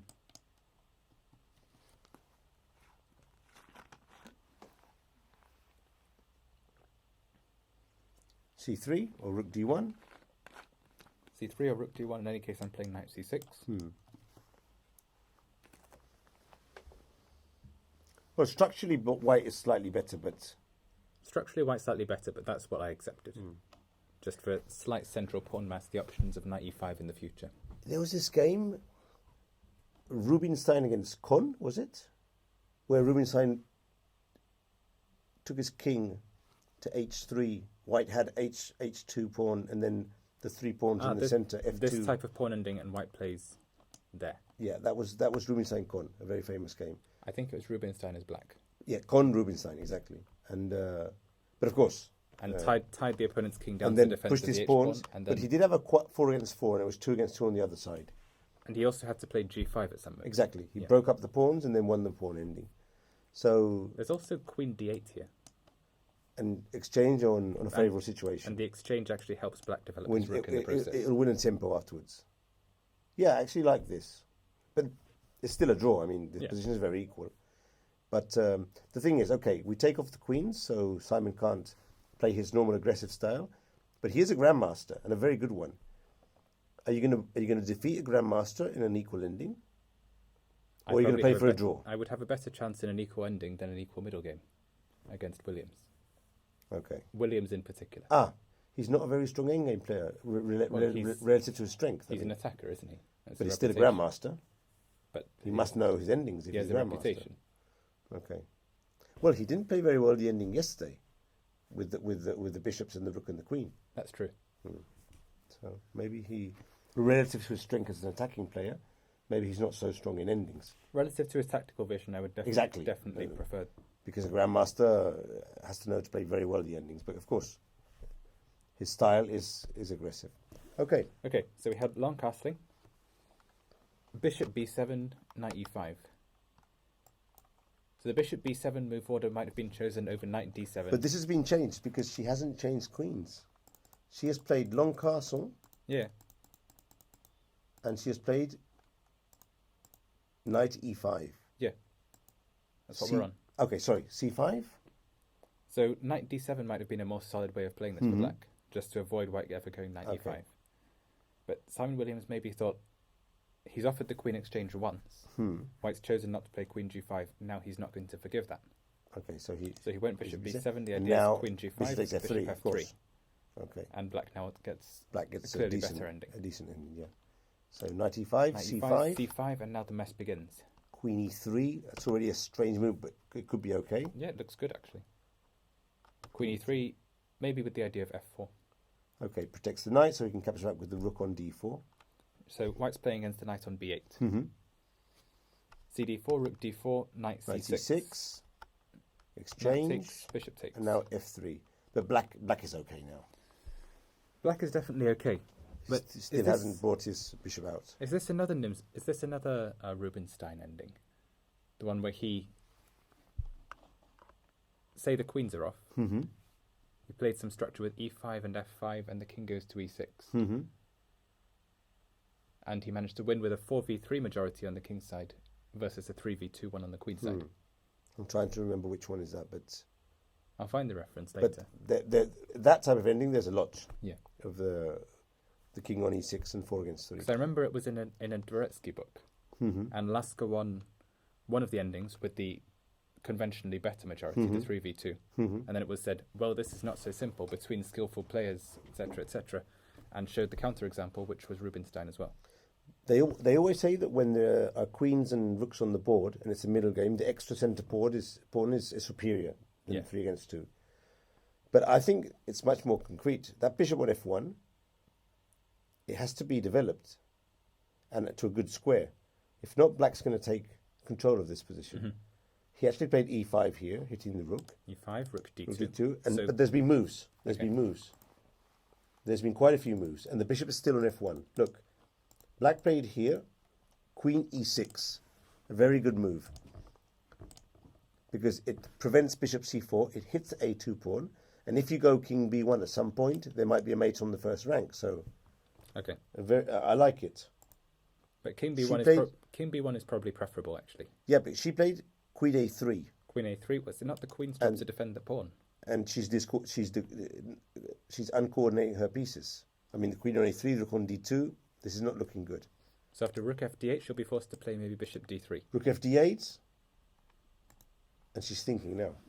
Well, is there another move apart from bishop d3? You could take on d8 first and then play bishop d3, but that looks to me like a worse version. Because of the weakness of the G pawn. Let's show the viewers that the pawn on a7 can't be captured because of the mate on the first rank. Okay. Highlighting the fact that the bishop on f1 is badly placed. Yeah. So the bishop on f1 must be developed now, because if white... If she captures the chooses a7 to pawn, go which without is developing, maybe one of the reasons you put the queen on a3 as well, to hit that pawn, then queen h6 check, and there's a mate on and the there'll first be rank. mate on the back rank. So that's one of the problems of having your bishop shut in on f1. So bishop d3 must be played. The bishop d3... And either the normal before thing or is to after exchange the swap. rooks first. Is it? Well, at least then you get a tempi to hit the a7 pawn. Nobody cares about the a7 pawn. We're Well, playing queen h6 check. Oh, And you're going to play e4? King b1, then queen d2. Ah.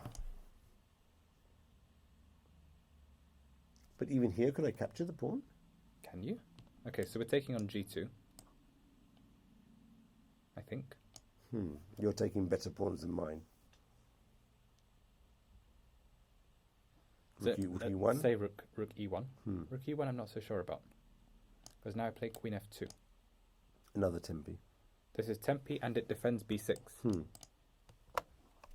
So you And, may, and f3 is hanging. so you may want to play rook c1 in one move. c1. And now bishop f3, queen b6, for the same reason I tuck my rook away.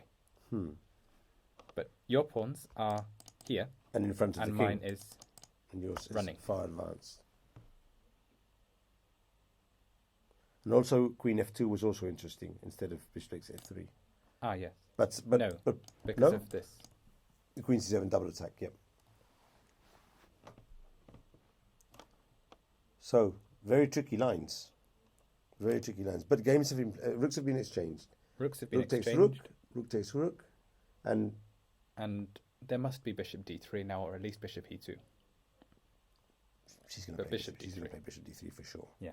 And then you said the check, which looks good. I think the check. But I'm not certain. There could also be e4. E4 looks fine as well. To me. And exchange of pieces. And then we claim that the queen on e4 beats the queen on a3. But this is easier to defend. I think he's going to go for the checking queen d2. But how though? Are you playing queen f3 and offering the rook ending? I don't think I'd lose this rook against Grandmaster if I play well. I think If I'd you be play able queen to, f3. I think I'd be able to draw it. I think you must play queen f3 in fact. Because if I go queen g3, rook c8. Queen g3, I was thinking queen e2. Or queen e2. And I'm threatening a mate with queen d2 check, queen d1 check. I have to play b3 here. b3 And and you then go rook rook c8. c8 and yeah, this will be losing. Or at least not enjoyable to play. Well, That's for losing a sure. pawn now. If you move the c pawn and take on a2, if you play queen d3, it's free. So e4 could be an option Could for be an Williams. option. And queen h6 as well. So- So it does look that, So e4 agrees to a rook ending, possibly. well, Williams can't be at the board now because he's been thinking, now he's just captured back. The rook was there for 3 minutes. Yeah. So for sure he'd gone to Have a smoke or have a something. smoke or have a walk or whatever. Okay, and bishop d3 has been played. d3 played. So I think it's a good moment to take a quick break. We've gone over the top 5 boards and the fan favourites. fan favourites, and when we come back, we'll go over the other 5 boards Best of the more or less rest. quickly, Yep. and then we'll jump to the best options. Okay, so 10 minutes. We'll have a coffee, Yep. a quick break, recover a bit of energy, and we'll be back here, hopefully to witness some exciting combinations, some good end games, and some good play from the players at the British in the 6th round. And noticeably, the top board has played 14 moves and they've not drawn. 40 moves without a draw yet, so Yes, that's improvement on yesterday. a big improvement. Okay, Okay, in a bit. see you later, guys.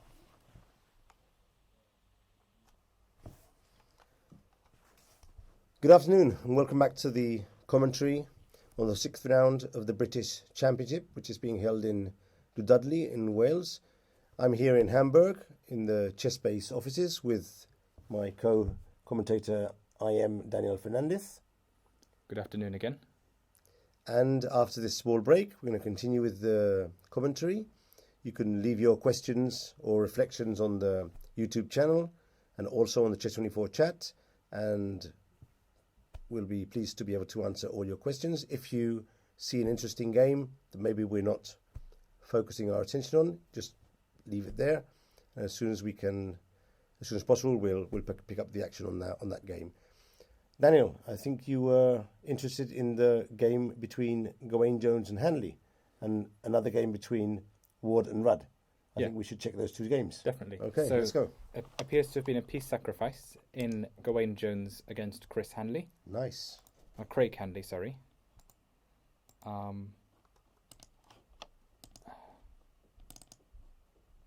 when we last saw the action, we had just had d6 from black, I think. Exactly. We were actually speculating if he's going to go f3 or f4. Yeah. And so he delayed the f3 move to go f4 afterwards.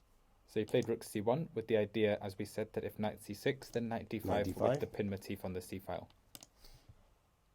So bishop e7, Bishop normal e7, move.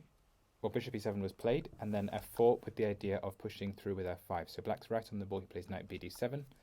And the idea is probably that after f5, black is playing knight c5. Okay, hitting the e4 pawn and the bishop on d3. Yeah. And that's why, presumably, he played b4. Gawain Jones played b4.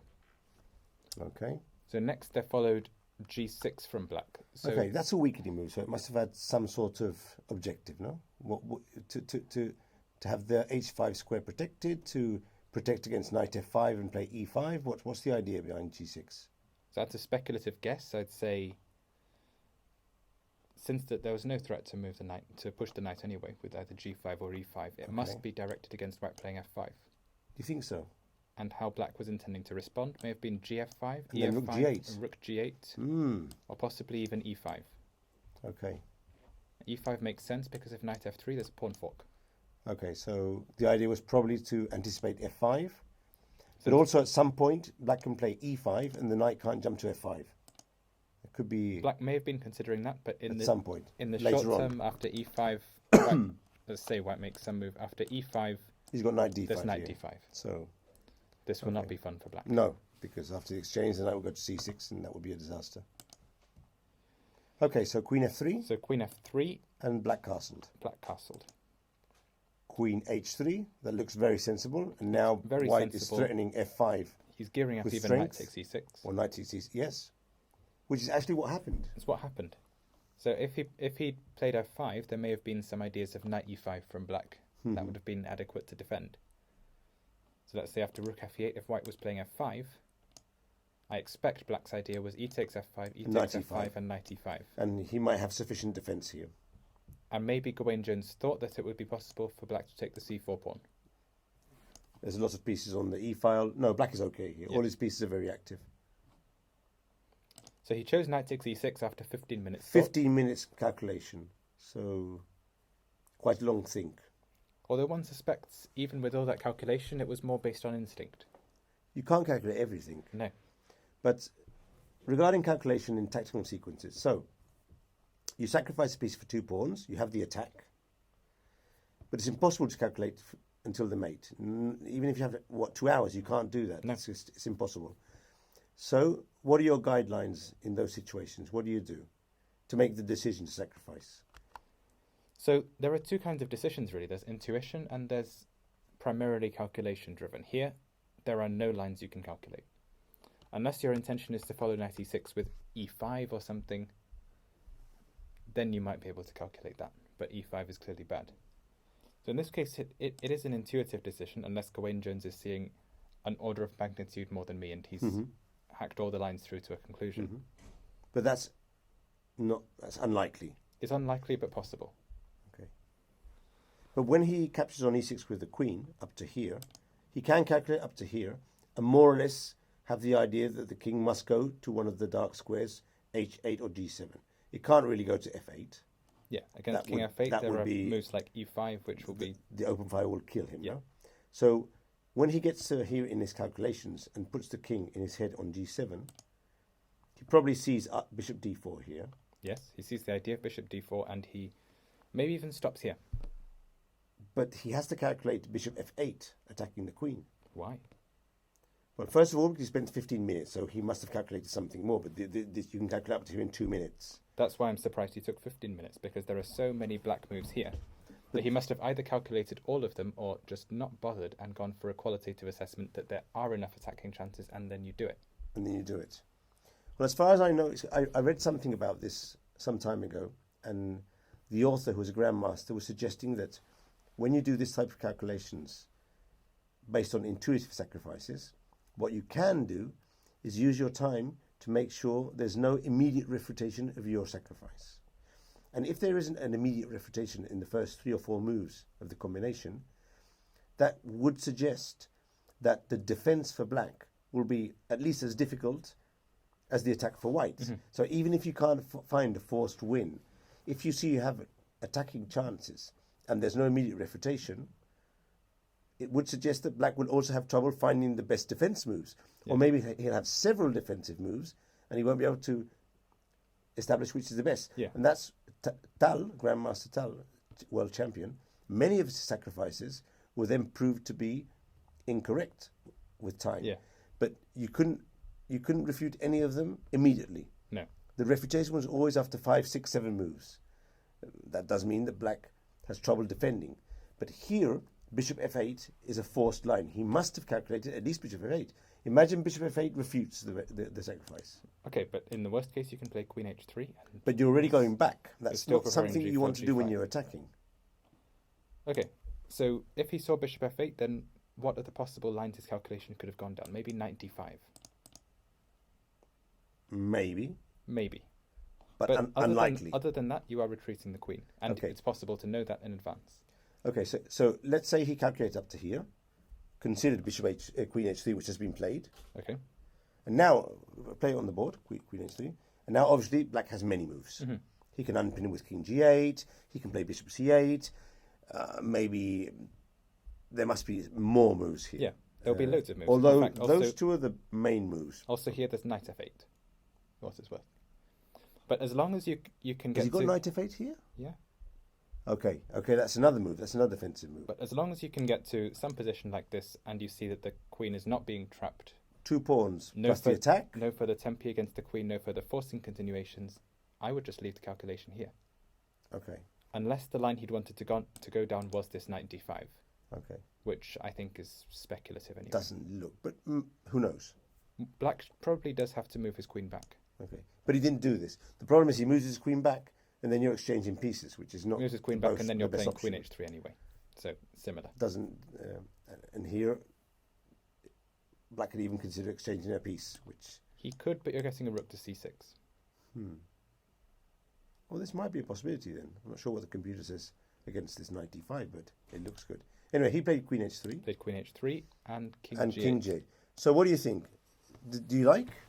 So it's clear that Gawain Jones wasn't doing a heavy-duty calculation approach. Otherwise, it would have been something like knight d5 or possibly e5 here or c5 or something, and he would know what it was and have it work through. Mm-hmm. I'm not a big fan of White's position. Do you think there's enough compensation for the piece? There are 2 pawns, There are 2 pawns. and the king is slightly weak White will have to play very forcefully, of course. Maybe knight d5 straight now. away. What about the pawn on e4? Can that be captured? Well, not right now because the queen is under attack. And obviously, So queen d8 and well, bishop takes d5, but then of course the queen is under attack The again, queen is so still there's under no attack. time to capture it. Well, that doesn't improve the situation. But now, with the open file and The open and file, the pawns rolling down, you really want to play e5, don't you? there'll be a double pin if he captures on d5. So this looks good. Let's go for e5. It must be the move. It's the move that makes sense. D takes, Take, F take, takes, knight takes. Takes. And now is when we have to think for a moment and consider all our options here. Let's see what to do here. I'm not so convinced about this now. We need to prepare it a bit. Maybe rook fe1 or rook ce1. Even rook ce1, white will still have some compensation, but I don't think it's good compensation, you know? Rook c1, say bishop g7, and if e5, then the idea is knight h5. And now it's white who's pinned. Maybe a better plan is rook c6. Okay. And if knight takes e4, then we play f5. And go for the kill. What about f5 straight away? f5 straight away would be met probably by knight e5. That's why I wanted black to have a piece on pre on e4. But can we have any chances playing f5, knight e5, and getting the knight off the board with bishop takes, and then taking on g6 somehow? Probably take with the pawn, take on g6, hg6. Not enough attacking chances here because, of course, our bishop is very bad. You'd begin with rook c6, wouldn't you? But then bishop d6. And if black gets 2 more moves, king g7, rook f8, he's doing well. In time. Queen, I was queen thinking h6, maybe queen h6 here. Yeah, okay. So maybe black should be a bit more careful and play rook takes e5. Rook takes seems more normal, no? Yeah. So now we take on g6. He takes back. G6. And now, what to do? Our bishop can't attack. No, there's not enough compensation here.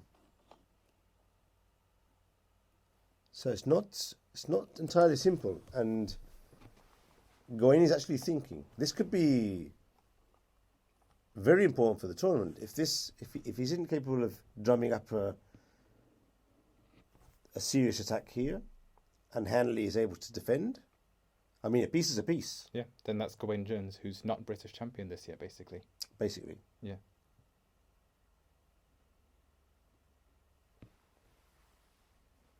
Does he have any other moves that are not knight d5? Of course, knight d5, black exchanges a piece and gets his queen to the defence. So knight d5 screamed out to be played, but maybe it's wrong. Maybe white can play g4. G4, knight takes e4 might be possible. But g4 doesn't. No, you can't sacrifice a piece for 2 pawns, retreat your queen, and then play g4. No, it just doesn't. It's not right. It shouldn't work. I would prefer. If I had to play g4, I prefer queen h4, for instance. At least attack a piece. But I really think we have to open up the diagonal, the b1 to h7. The thing is how. Can we play e5 straight away? Well, because the knight on f6 is hanging. Classically trained among us will want to play this, right? e5, d5, and f5. Yeah, but okay. That's not going to work. That's not going to work here because, for instance, g5 or e4. That would be good with a piece, but no, not without a piece. That's typical in the Benoni structures, but it's not going to work here. But what about e5 straight away? e5 straight away, d takes. Pawn takes. Now, if you take with the knight, I do take on f6. That's true. So this will be what he's considering. He hasn't played it yet. But I'm assuming rook takes will be fine for black. Yeah. No, we don't want to. No, our bishop is at least as strong as the rook. We want to do something else here. c5, for instance. Maybe. But already we're doing strange moves to be able to or try queen and g3. That looks good, but he's going to double. And we don't really reinforce, unless we can sack on g6. But it's not going to work. He takes back and blocks with the bishop. Is it that simple? Now we're 2 pieces down. This is not going to work. He's going to even sacrifice his queen at some point. You'll see.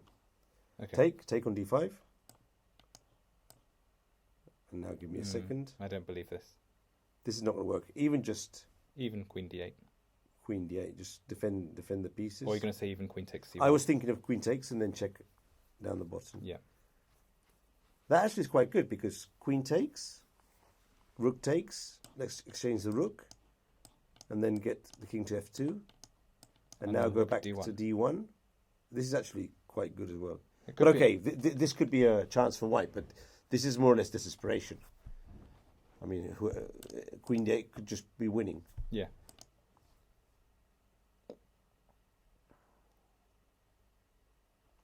No, I don't. Look, he's playing knight d5. Probably the best chance. Yeah, knight d5. So probably bishop takes d5, although immediately queen d8 may be fine too.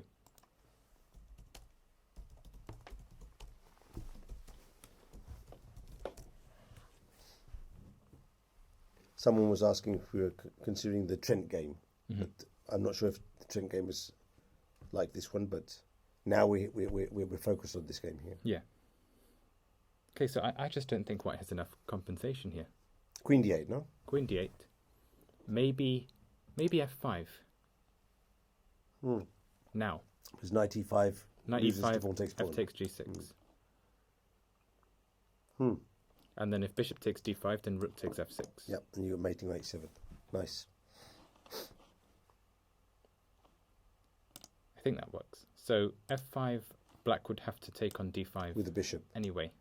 But the thing is, I think he's going to take on d5 straight away. I think he should. Can we take back with the e pawn instead of the c pawn? Uh-huh. Because as he's going to play queen d8 anyway, at least this way we open up our bishop. Why would he play queen d8 now, though? No, not now. But okay, let me rephrase this. By taking with the c pawn, we're sort of gaining a tempo, attacking the queen. But queen d8 is good for black. Yes. So it's not so important for us to open up the c file. If his defensive move is already good for him. Yeah. For instance, if he had to play queen a7, that would be good for us. Yes. But now at least the bishop is open towards the king. Okay. Yeah. But I still think black is solid better. enough. Bishop Bishop g7, d7, for instance. Although you could have a good point that the e file E6 being opened is better than the c file. Yeah. But I still think this is not enough. Rook takes and rook e8. So queen d8 has been played by black. Oh. And okay, we should change the game because we've really given enough of an impression on But this. we'll get back to here afterwards. We'll get back to this because this is important. Okay, so you wanted to consider the Rudd game, was it? Yeah. So okay. Chris Ward against Jack Rudd looked extremely messy. It was lower down the field, but interesting. Ward against Rudd, here it is. Okay, I think now is more or less the best moment to start focusing on actual positions instead of going through the whole game because if not we're not going to be able to see all the games. It's going to be impossible. Yeah. Or the main position where the sacrifice is. Yeah. Here. So here white chose e5. That's okay. And d6. Okay. That will win material actually. He won an exchange for a pawn. This normally is very d7. good. Okay. But black's bishop is quite good. Yeah, but this is normally to play for the attack, not to win material when you do this sort of variation. Okay, so playing for knight g4, knight d5 instead of going for the rook. Okay, so he didn't take the rook. He played this and tried to tie down black's pieces. So that makes sense. Okay, that makes sense. But the rook is dead anyway, so okay. And now an attack with queen f3. We have 3. Rook a e1. He may be even thinking of rook takes e6, but at some point, develop the piece. Well, knight d5 is a positional threat now, and if black doesn't do anything, he'll be crushed. But what did black do now? Queen a8, that's good. And then white decided to cash out at this moment because the queens were coming off. Well, I would play knight d5 here. If there's no refutation, my knight is going to d5 100%. 100%. Without even thinking about it. Okay, so the line would continue Rook knight takes e5. knight. Rook takes knight. Without even thinking about it. And now I'm going to mate you somehow with my 5 pieces against your... Like this. That's one way of starting it. Yeah. I'm getting excited now because I'm seeing all sorts of tactics. Okay, now I'm playing f5. Okay. I'll find a way. Don't worry. I'll find a way. No. Don't do knight e4. Don't do knight e4. No, I want to put something on f6. Let me see how to do this. Okay, so if I put the bishop on f6, you'll take. But if I take with the knight with check, you'll go king h8. And I come back. No. Okay, after bishop f6, I have some perverse move that I can try with knight f4 if I want. Oh yeah, I'm forgetting about that knight. It's a pity because I'm sure it just feels that there must be some combination for white here. I need the computer here. This would be a position for the computer. Now, the computer would defend for black. If it's defensible, but it would also tell me if the sacrifice is correct or not. Because there's so many options for white to attack here. Let's go with knight e4 again. Knight and e4. you're playing f5. Yeah, that's a problem. The courage of youth. Okay, let me put a knight on check with a check on f6. Okay. And where are you going now? You're going to... Am I going to cave in and give it back? No. Well, if you give it back, I'll have a d6 pawn. Well, you will go to an ending. Yeah. But I'm not sure I want to do that, so I'm just going to provoke you. Okay. Just because this is analysis. That's fun. That's the thing. And now where am I going to go with my knight?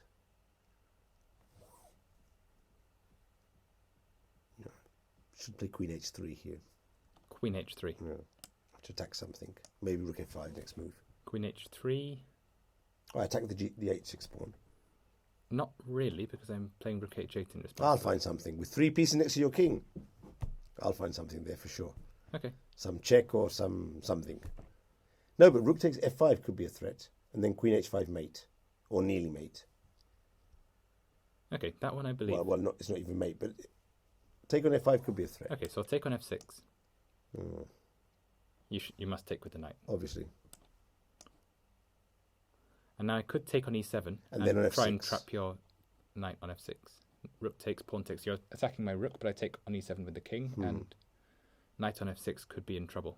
I'm losing my attack now. Yeah, I Now, think I should do that. This is probably not entirely correct. But it was fun while it lasted.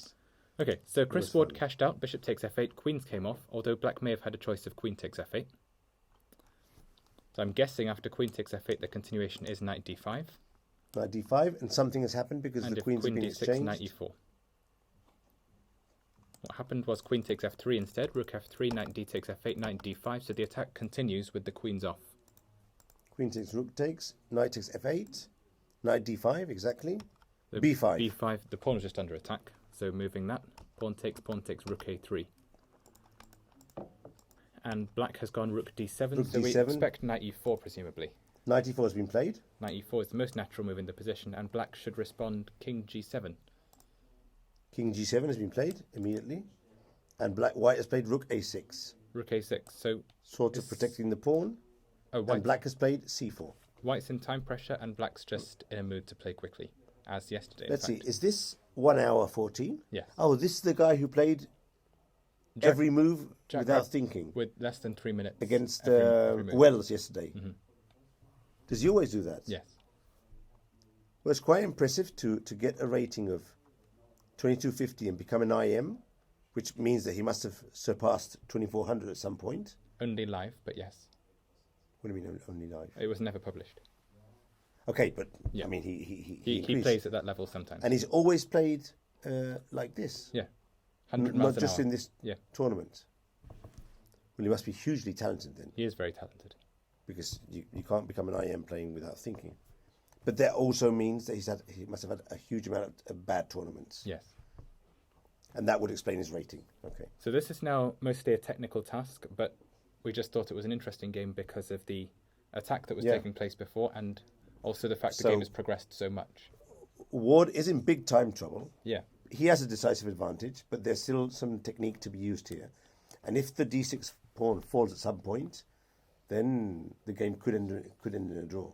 So Well, if the d6 pawn falls, then black's black better. could even be better. He's on b2 He's as on well. b2 as well. So, okay.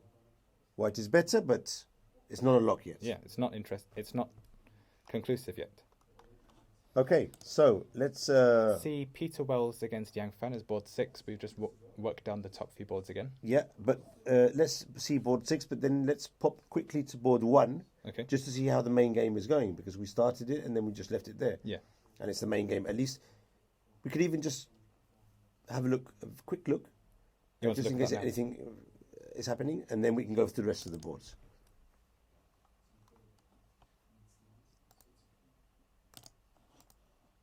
So McShane Howell, McShane Howell continued with Queen e2 after 11 minutes thought. okay, Bishop d6. Bishop d6, Knight f3 as we knight predicted. f3, and now black opted to play pawn takes pawn. Instead of our bishop f4, which was creative, It was interesting, but unclear. unclear. So pawn takes pawn, Pawn takes pawn, queen takes but now pawn, white is always structurally going to be better slight advantage. in an ending. But this way, at least black can Black has, finish his development. black has dynamic play based on f5 and d5 in short term, but in an ending, such as a rook ending, the pawn islands would be noteworthy. It has to be said that as the pawn is not on an open c-file, it's not so easy to attack the weakness. But the point would be to blockade it with the knight, probably. Exactly. c4 would be an excellent square for the knight. Okay. So knight f6, queen h4, and h4, white aggressive. was actually thinking of the Bishop idea of d5, bishop h6. Bishop h6. So let's say if black played some move, bishop h6, and Very, very strong. now black can't even castle because of bishop takes g7. And then check, check, and mate in few moves. Yeah. And in case of castling, bishop g5 looks very good. In case of castling, white could even still play bishop h6. But bishop g5 is also... This is crushing because it's crushing, mate. Because to take on f6, you remove the defender of h7. This is mate. This is game over. So... Just see if I... Well, h6, I'll take on h6. I won't even take on f6. But I can also take on f6 and then on h6 and then play knight g5. How about queen a5 check?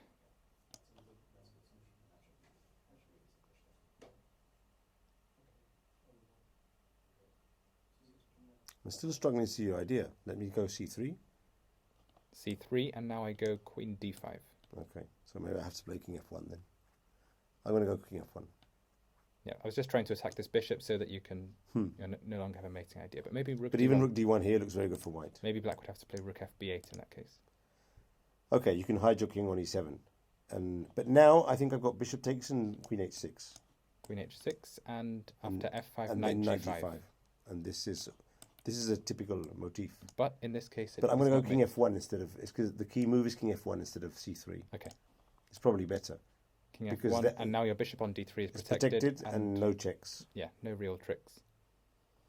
Okay, so not castling anyway. Can't castle. He played h6. White played bishop d2, Bishop d2. looking for long castling. Yep. Long castling occurred. Rook b8, and maybe he should be trying to get his knight to c4 with a bit more urgency. So rook he1.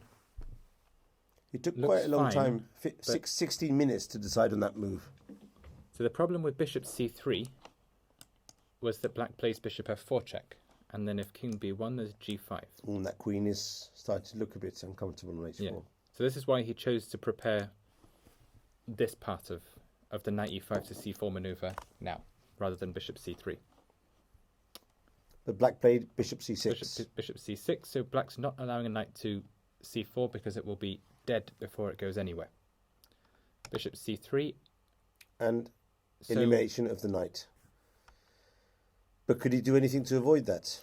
so if we look concretely at this variation, bishop f4 check, king b1, g5. But now without the bishop on d7, it's not so strong. It's not. You can go king h3. With no? queen h3, there's no longer a discovery with e5, although I'm not sure that was the point anyway. Well, the Queen was... h3, now the queen is just in a terrible place. White can't get out with a g3 because of bishop takes f3. But what are you going to do about your knight on f6? King e7. Ooh. One of my favourite moves on the chessboard. Maybe knight e5 now, though. Maybe knight e5 is how white's getting out. This is not good for you. You're not going to trap my queen. And your king's on e7. You know, this is reminiscent to the Karpov variation, the Caro-Kann, Yes. where a g5 is played and then the king goes to f8 in one line and to e7 in the other line. But this is different. This is not This good. would actually justify rook h1. Yeah, so bishop takes f3 is a That's the structurally normal good move. decision. It's the normal move. Pawn takes. Pawn takes, and bishop f4. f4 check, and king b1 must King have been b1 played. and now king e7. So, they're listening to you, Daniel. Yeah. What's happening here? Well, they're also defending a pawn on f6 in the only possible way. Maybe someone in the chat is in the playing hall and he's sort of saying in too loud a voice, no? These guys in Hamburg, they're saying king e7 is the best move. Always king e7. Always king e7. Shh. Keep it low. If you're in the playing hall, keep your voices down. I'm sure there's someone here that's listening to us from the playing hall. Yeah, must be. No, there was an arbiter in the chat earlier. And he was in the playing hall. Well, he's an arbiter at the event. And he's also. I in the heard Chess you say he was 24 an arbiter, yeah. but I thought you meant he was an arbiter, but not at the event. He can't be on Chess 24 if he's an arbiter. You can. He shouldn't be. You can be following a transmission anywhere. He shouldn't be. He shouldn't be. Why not? Because if you're in the event hall and you're following a transmission, that means you have the Chess 24 software on your computer, probably with the with the engine on. Maybe he was just in charge of sending it to Chess 24. Okay. Because Then he's the broadcaster. Someone has to be in charge of that from the Okay. playing hall. But you have to be very careful because any player could just walk around And see a and comment in even the chat. without trying to see it, it just appears in front of him because that's happened in Spain. And arbiters must be very careful with this. Normally, actually, the person who does this... That's not true. You can switch it off. No, but I can tell... Many people don't switch off. They've got it turned on. But the thing is, in Spain, normally the person who does the broadcasting is not the arbiter. Okay. So the arbiter does the arbitering, if that's the refereeing. But And regardless there's a of whether... man that does the broadcast and he normally is very careful so no one can see what he's doing on the board. Okay, but he is a qualified arbiter and he's somewhere in the venue, regardless of whether his duty is actually the collection of score sheets or not. Okay. Yeah. Okay. So, Unless we're corrected in the chat. let's leave that aside now. Yeah. So anyway, Okay. someone has finally played King E7, and this is David Howell. Yeah. He's also threatening a pawn on H2, so White needs to be quick with his attack. So what can he do to attack then? Let's see. If I were White here, how would I attack that king on E7? Which, by the way, looks extremely solid. So one move is How would Bishop I attack F5. that? Bishop F5 comes to mind. Okay. Although it doesn't really threaten anything. Or does it? Oh, a double sacrifice in the centre. No, it's just the idea of Queen H3 and Increment the gang up bishop. on the pawn. But Rook B6 parries that easily and also puts the rook in a decent position. But also maybe pinnable. Oh, Bishop A5. ooh, Michael, be careful with your tactics. No, that would be bad, obviously. I don't think he'd capture the pawn on H2, no, because that doesn't do much to solve If the... you capture the pawn on H2, there's probably Queen C4. I would suggest rook H to D8. Yeah. that So I sounds can solid. hide my king to F8 if necessary, and exchanging a couple of rooks, I reduce the options of attack. Okay, Okay, so let's say Rook D8. rook Rook D8, D8. and now what to do? Now, this must be the key position, what to do now. That bishop on F4 is very, very strong. Could I play rook E4? No, because I mated. Is it a good moment to do an escape square for my king? A4. Interesting. I know you're doing an escape square, but you have other ideas. What's your other idea with A4? It's not you'd have played A3. Put the pawn on A5? No, I might have actually been thinking of endings. Oh. No, I know. But what is specifically? Going to A6? Or just putting the pawn on A5? Just to make it further up the board. Okay. You never know. Yeah. If the queens were off, you would want it further up the board. Of course. Now, of course, if black plays king F8, then we can capture on F6. We can capture on F6 because taking on F5 will lead to checkmate. Mate on H8. Yeah. So what to do there with black? What to do? I still don't think there's enough attack, but... No, not quite. Maybe, no. Rook D6 is possible. Tricky. Based on tactical motif. Of course. Tricky. But when I stop that tactical motif, With King A2, for instance. King A2, we could play A3 instead of A4, of course, if then we decide it's better. Rook D6. Oh no, of course this is not the way to do it. After A4, black should be playing Bishop D2. Now that's something we don't want to see. And then, okay, we can have a discussion about whether the rook is trapped. But I doubt it. No, that rook's coming out. For instance, with G5, Queen H6, Queen F4, and black is attacking F2. I just saw a move, which I think is bad, but after Bishop D2, could I take on... No, I was thinking of taking on F6 and then on E6 and going with the Queen to H6, but that's just fantasy. I'm not doing anything H6 is there. protected as well. No, yeah, I was protected by the bishop. That's silly. So after Bishop D2, maybe Bishop E5, but you don't believe White's attack here. There's Neither no do I. time for A4, I think. Now, I we must have say that moves? McShane is under 20 minutes, and he's been thinking 7 minutes already. Not an easy position. Maybe you don't start with Bishop F5, maybe you start with Queen H3.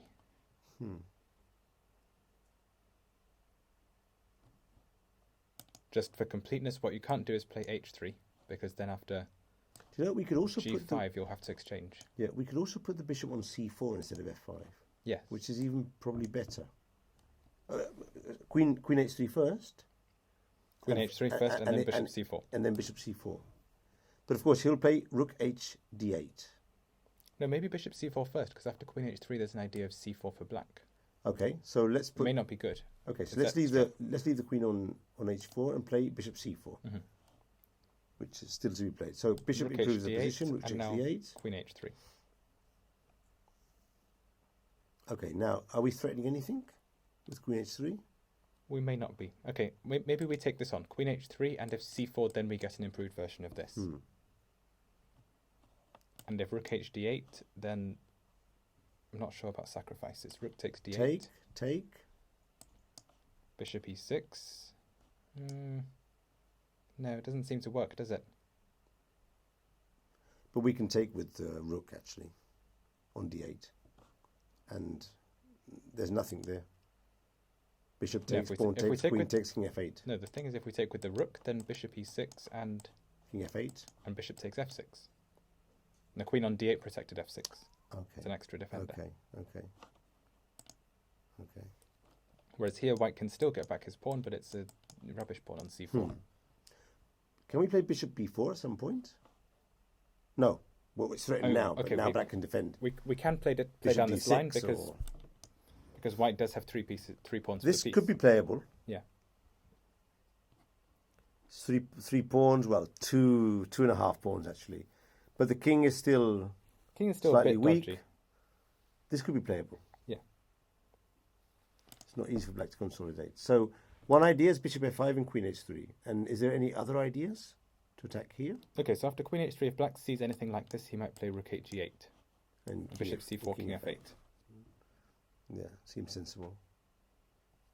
And then maybe the best that white can do is to try and attack in such a fashion. Or even go for an ending at some point. Yeah.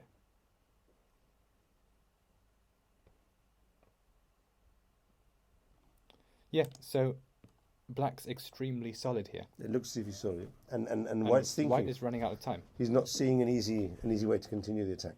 Okay, so let's jump to the games we haven't seen yet. Let's start with Wells against Fang Yan Zhou. Or Yan Fang. Yang Fan. Yang Fan Zhou.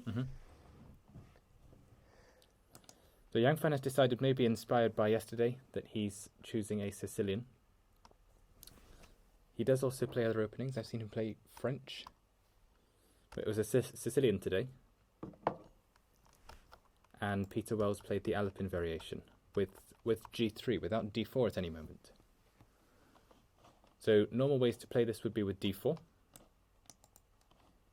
And then black would want to take, and he plays d6. Okay. After g3, black is also playing d6, but white's idea is to just play this almost as if it's not an e4 opening. He castles, and the knight's coming to c4, and pawn to a4, and it will look like a King's Indian attack. It is essentially a King's Indian attack already. One of the versions that we were talking about yesterday, where e takes d5 was met by a piece recapture, say with the queen or with the knight, it's exactly the same structure. Castle, rook e1, bishop d7, knight a3, so we're just getting on with that plan. Bishop c7. Unfortunately, white can't cement the knight on c4. He would have wanted to play a4 and prevent b5, but he can't do so. So he goes for d3. He goes for d3, and the idea is if b5, then white is playing knight e5. Knight e5, and the diagonal is a bit loose, and there's some chances here. So similar to his game yesterday, knight e5, knight e5. Even this position seems very solid for black. Bishop e8, still solid for black. And if d4, then c4, obviously. But okay, this is a game. White has some interesting chances here. Actually, he hasn't played the opening very enterprisingly, so he can't really expect to get a big advantage from white. I mean, he's playing the Alpine. Precisely here, he might win the bishop pair, c4, dc4. But bishop e8 was not forced, no? I mean, in the worst case scenario, you can just change on e5 and play bishop c6. And you'll be slightly worse, but nothing serious, no? Actually, you could provoke this as well, because it doesn't lose anything. Okay. Rook e5, knight b4. Okay, because there's the queen. And okay. White's on a8, but black's on d1. Okay. Yeah. So d3, rook c8, d3, a4, rook c8, a4, h6, knight fd2. Both players manoeuvring. b5. The knight of d2, he took 24 minutes to play. Yeah. He's giving up ideas playing knight e5, but he's trying to provoke black to play b5, Okay, which in fact black does. But it could also suggest that he's not finding a decent plan with his white pieces. He's a bit shut in. Mm-hmm. No center control, no clear plan to attack on any side of the board. It's not easy to find a good plan for white here, because he's played an opening. He's played very slowly the opening. I mean, Yeah. the best he can do is what he's done: some changes and try and maintain the equilibrium. Yeah. But of course, one could wonder what was he thinking of during those 25 minutes, no? But in any case, Yang Fan has clearly equalised. Yeah. Yeah. I would prefer black here, although I don't think I'm better, but I've got more space and a slightly more development.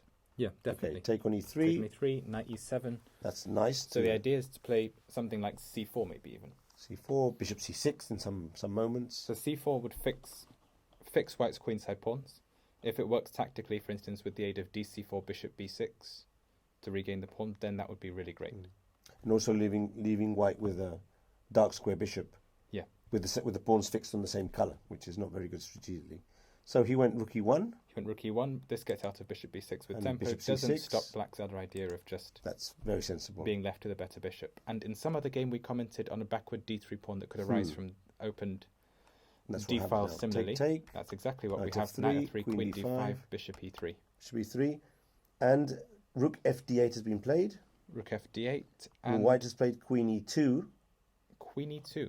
And he's prepared to trade the pawn on d3 for the pawn on c5. Yeah. But, okay. So maybe white's not objectively much worse, but after c4 or something, he has He's no slightly winning worse in chances. this position. So white will not win this game. Yeah. And I'm sure that if black offered a draw here, white would just Snap his hand off. Yeah. I mean, he would say, "You're my best friend." Yeah. A new friend for me.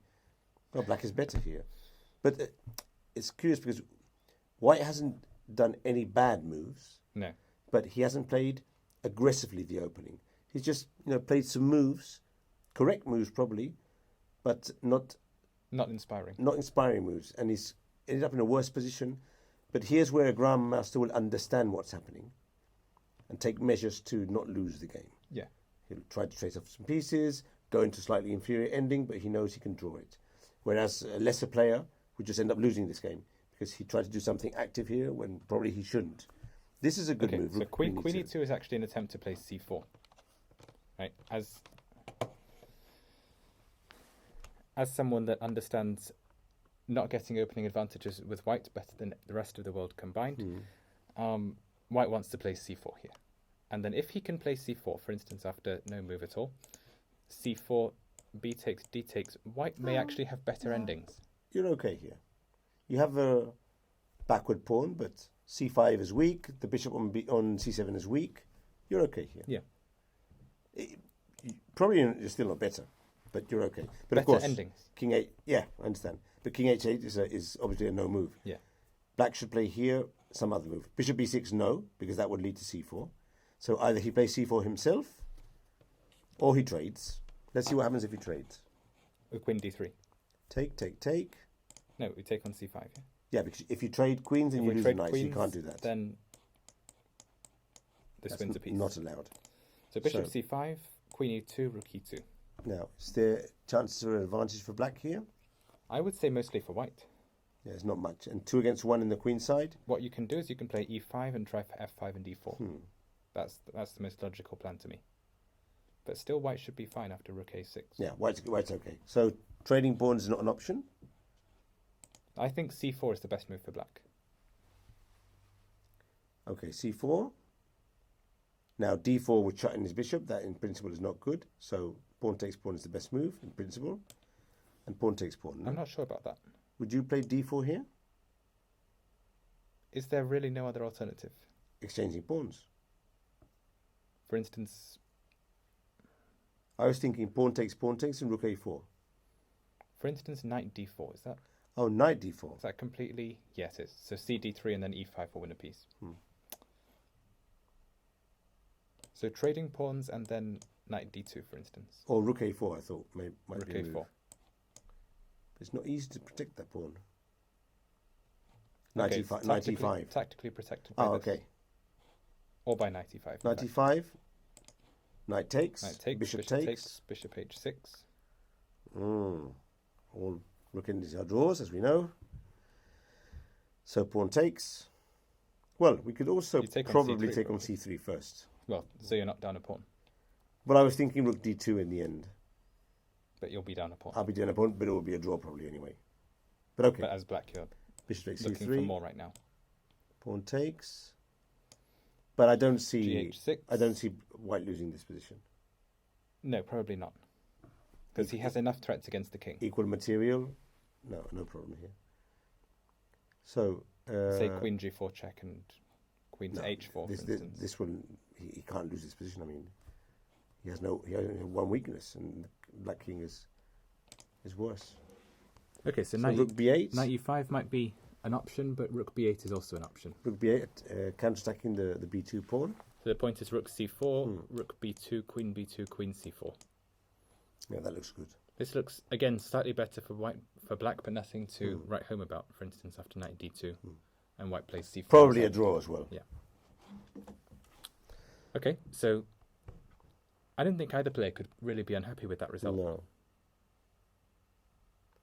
No, it's 'cause the way the game is played out, a draw would be a normal result. It depends if black has any way of controlling the situation a bit more here. After queen e2, maybe knight a5, for instance. Knight a5. To go to b3 maybe. And also to prevent c4. If white plays knight d2... Are there tactics here with bishop takes c5? Bishop takes c5. Okay, I didn't consider that. This is probably bad. But queen takes c3. Queen c3, ba5, maybe rook d3 now. Yeah, no, this isn't working. Or bishop takes a5. Bishop takes a5 and that's it. And that is why you didn't consider it. But lesser players like me find bad tactics. And sometimes we play them. Useful to be alert. Sometimes we play them, and that's the worst thing. Okay, so knight a5.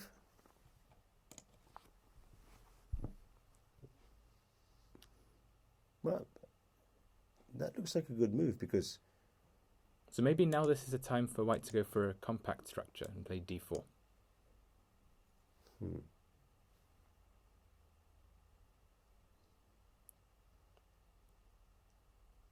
And then if only I had, a dime for every time I've had these slightly better positions with black, but their structure has been so compact that it was impossible to win, and I overpressed. And you end up losing. That has sometimes happened, yeah. Every one of us has gone through those situations, Daniel, especially against 2,200 players, 2,250 players. What can you do? You're doing the correct thing, but you're overpressing sometimes. Yeah. For instance, if you play e5, then... Thinking that you're doing good things, will and end then badly.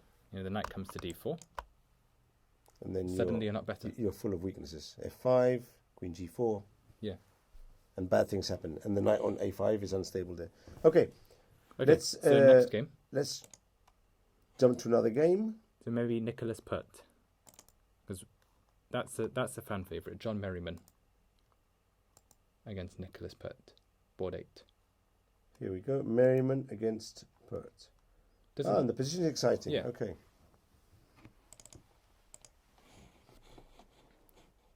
Okay, let's jump straight to the final position. Well, a few moves before we get to that position. This looks like a more or less standard semi-Slav position. Semi-Slav with some exchanges. So black is treating his opponent with healthy dose of respect, really. He's not tried to play as he did before with a... Was it e6 Sicilian Nick Pert played before? And against d4 he would play maybe Benoni if he didn't respect his opponent very much. But I don't know. White seems to be doing well now, with e4 especially. So, one of the things I learned when I was young was when there's only one minor piece left, generally, if the rest of the position is equal in material and king safety, the difference between who's better resides in the minor piece when there's only one left. Yeah. So here basically, as there's equal material, and well, okay, there's a double pawn, but with equal material and kings more or less safe, which minor piece is better here? Because that will give us the idea who's better. The bishop. I say the knight. You say the knight. Okay, so are you playing Just d takes or some other move like knight f6? I'd like to play d takes and then knight f6. That's what I'd like to do. Okay. And put my knight on d5 and be happy for the rest of the game. Now again, we'll have to disagree because I would have played knight f6 as black, I think. But I hadn't had time to analyse properly. That was just an intuitive idea. Okay. Okay, take the pawn. So if we take the pawn, queen e4, knight f6, Okay. queen You e6, get the check-in, king which... h8, No, and d5. maybe I can play queen f7. Queen f7. I don't mind an ending here. That's a good point. And I will still play d5. Now, are you going to crush me here or not? Unlikely. Take. You'll take with the pawn. I don't want to play that ending. So, what happens if I take with the pawn? Then you'll take the knight. I'll exchange queens. This will go to a draw. I'm not going to lose here, I think. Unless you crush me. Pawn takes pawn. Pawn takes pawn, bishop f6, queen e6. Queen e6. Rook takes. Rook e6, Now rook rook takes f6. Say rook f6, This should end in a draw. I should g do this. f6, and b4. That is true. This b4 is... I suspect white is the one Slightly- pushing. Yeah, that's slightly uncomfortable. Black has an extra pawn, but black Okay. should be suffering. Pawn takes pawn, pawn takes pawn. Okay. Of course, king f7, you play rook d6. Yes. But you may be losing a pawn anyway.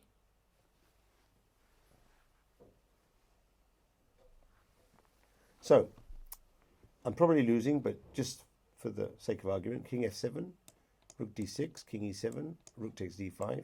No rush. Ah, you don't take the pawn. Okay, let me try rook d8 then, see what happens here. Now, I thought you were want to capture. take that.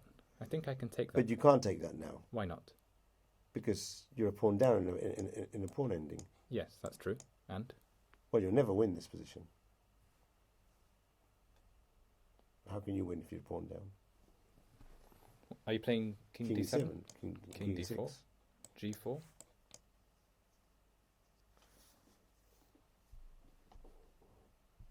I'll get back the pawn. No, I don't have time to consolidate. You're right. Go back just a bit. Will I have time for f5 or not? I have no time for f5. And if I get f5 and f4 in, you'll play h6. We'll maneuver there. You'll go over to the king side. You'll play h4 and win. Oh. So, I'm losing this pawn ending because of g4. Yes. In fact, I could start with g4 maybe. Yes, same thing. Okay, so not so easy. So let's go back to queen f7. Let's go king h8 and Now I'm playing d5. Is the main now point. d5.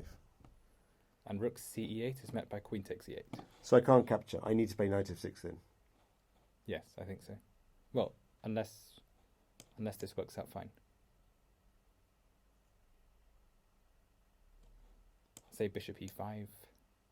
I don't trust this for black at all. I might have no square for my queen.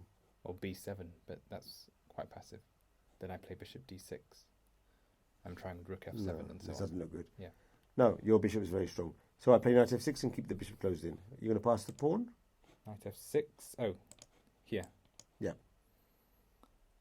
Uh, You play e5 and bishop c1. probably e5 and maybe b4 first, because I can Okay. play bishop c1 when it suits me to do But so. here things are not so clear.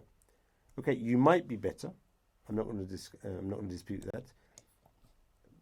Okay, so you got the queen a6 later. So on, that the no? pawn is on the right colour square. Or the black a5 pawn. I'm worse here, but I think this could be holdable. Nicholas Pert will not be looking to hold. No, but I could take on a4 here and swap the two rooks and try and get my queen somewhere. You're playing rook f8 or... Yeah, that's what I was thinking. Okay. Swap the two rooks and try and get my queen to f7 or to f5 and play against the bishop. Okay, in principle, white wants a rook and bishop, not a queen and No, bishop. I know. But queen and knight against queen and bishop could be okay for me. But this is much better than the other variation. Mhm. That's for sure. So, we all hope you're enjoying these Digressions. digressions, but we're going over different sorts of positions, and you can all see where different pawn structures related to the pieces give one side or the other better chances to win. But at the end, material and king safety. Yes. Most of the positions we're analysing material is equal, and the kings are relatively safe. And that's where we can consider all these positional factors. But when there's bad king safety, or one side has more material, then these factors are relative to that. Okay, so we have actually had moves. We've had knight f6 from Okay. black. And white's not chosen e5, he's chosen e takes d5, which looks valid as well. But now the knight has gone to d5. Knight's gone to d5 and white's played bishop c1, so he's trying to play around the black knight on d5. But now the knight is very strong. Knight is quite a good piece now. Black's playing h6, and it's not clear why the bishop is better than the knight anymore. I wouldn't have done that. But he can put the rook on e5 and double up, maybe. So, for instance, h6, rook takes f8, and try and get a strong position in the centre with rook e5 and queen e4, something like that. Okay, we get mated. Well, not yet, no? Queen e2. Almost. Oh, knight c3. Ooh. Very dangerous. Okay, don't let me abandon the file too fast.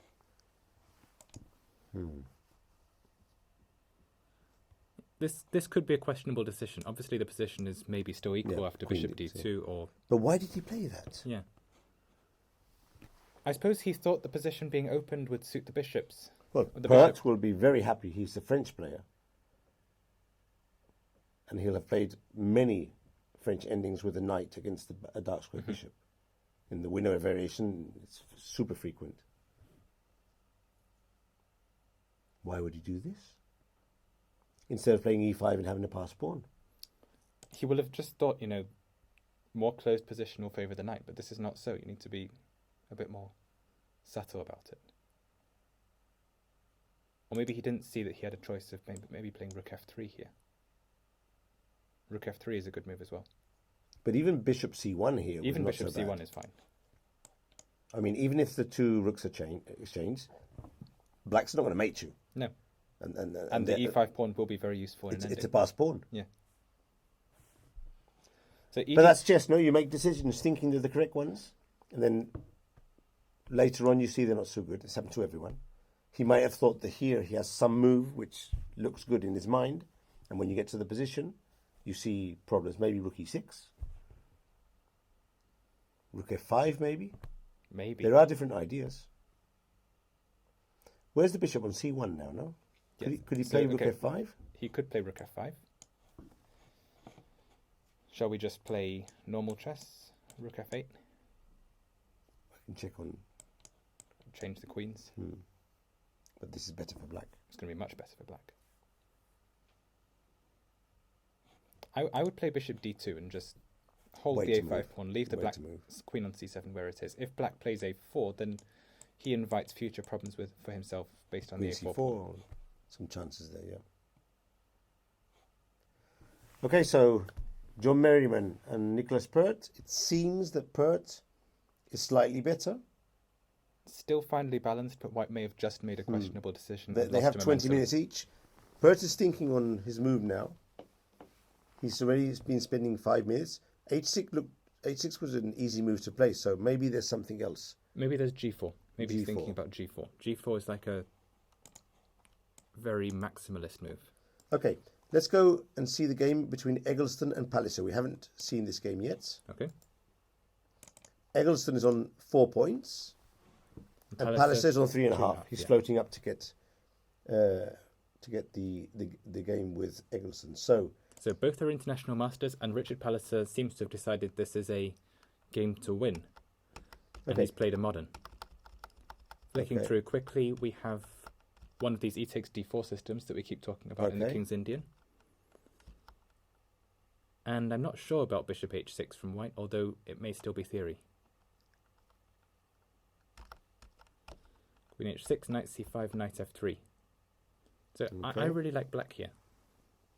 Queen e7, rook Rook fe1, e1, queen f8. queen He's f8. doing what I would do, actually. okay, Well, on a blitz Yeah. instinct. Queen d2. Queen d2, Now maybe try and get... Yeah, so he does try and get knight to e5. bishop e6, b4, knight d7, b4. That's always risky. It's a risky positional move. Leaving Okay, squares so behind. maybe black could have not allowed this with a5. Maybe that would have been advisable.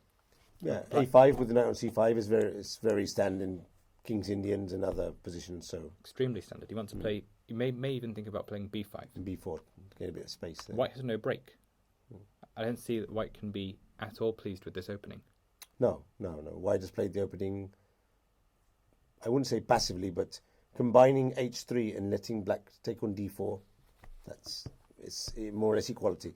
I've played positions like this before with a bishop on d3, and when they capture on d4, and you have you just can't untangle. You end up with a pawn on c2, a bishop on d3, and a pawn on e4, and there's no advantage.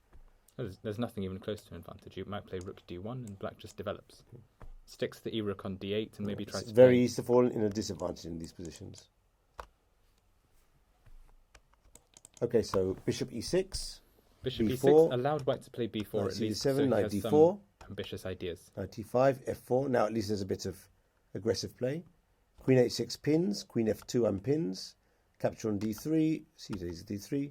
Okay, well, White has a bit more play now. Yeah, White has play now. His pieces are a bit better. The bishop on d3 wasn't doing much, so So the fact that you Black could even say that White might even be slightly better now. Yeah, spending 2 tempi to eliminate the bishop on d3 That may have wasn't not a good been plan. a clever idea. Okay, so we have to say that Eggleston is on 30 minutes still, and Palliser is 8 minutes, so he's rather down on time. Okay, but we've had quite a lot of moves. We had rook f1. f1, Maybe there was f5. F5 springs to mind, but rook f1, rook f5, f1 played f5 and queen h4. h4.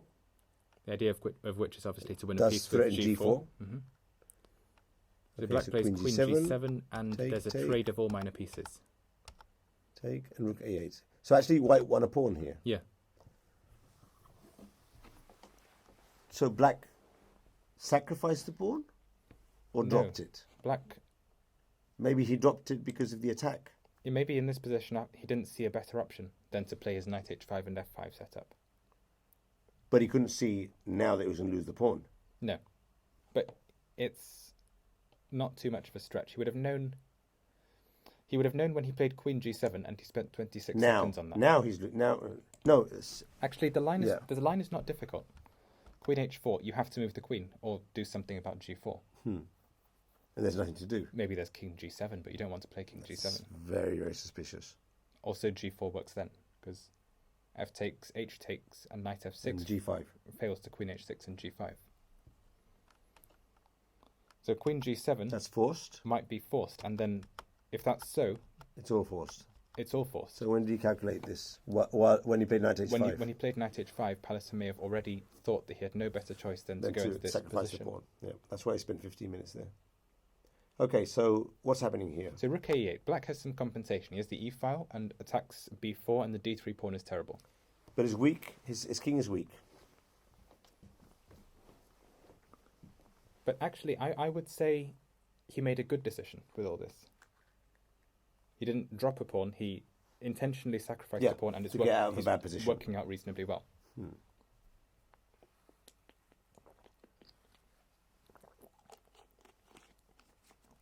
So, for instance, let's see.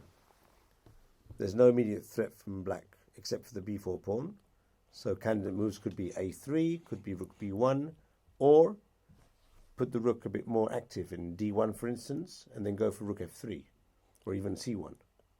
Okay, but you have to decide whether you're protecting b4 or moving it or leaving it. No, dropping it. For Dropping instance, it. rook c1, Rook c1, queen takes b4. Let's and now say. rook f3. But of course, he's got to check on e1, but that doesn't really matter, no? I don't think the check on e1 is something Black wants. Maybe rook g6 To block against rook to g3. block the check and to think about queen d2 ideas. That's okay. Okay, so we're going to defend our pawn on No, e3. rook c2 you can't play. King h2. But he's got his pawn back. So if there's no direct attack, we probably want to protect the pawn on b4, no? So Yes. here, the rook b1. Or rook b1 or a3. I'm not quite sure. Let's say a3 and get another pawn because he's going to go rook e2 at some point. So get the pawn. So now that- you've got rook e3 or rook e2. I want to play rook g6. Rook g6. Okay, threatening rook e2. Although okay. I also want to play rook f6. Let's try rook f6 first. If queen h5, then I play rook e3. There's quite a bit of compensation here.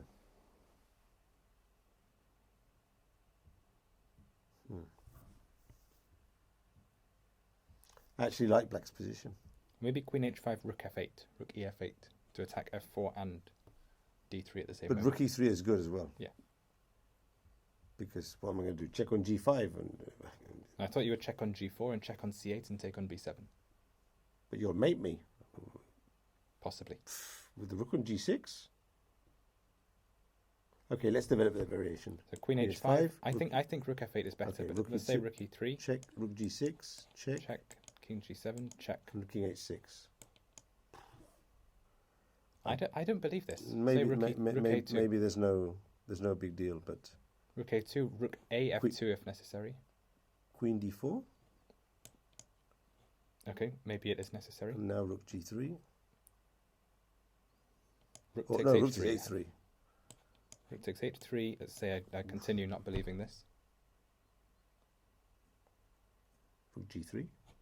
Rook g3, f5. Ooh. Now I have a draw. No, because I'll end up being pinned, no? We get a 2 rooks against queen position. But I'll lose because if I check on g4 and I try for a draw, I'll You'll get end your up queen losing. pinned. No, Yeah. no, this is a disaster. It's very tricky. Many moves. Okay, but There in could have any been case, intermediate moves. And rook f8 is very solid rook as well. e8 is much better because black will win back Now the you pawn. get back the pawn. And If f5, we can just take it. so moves have been played here.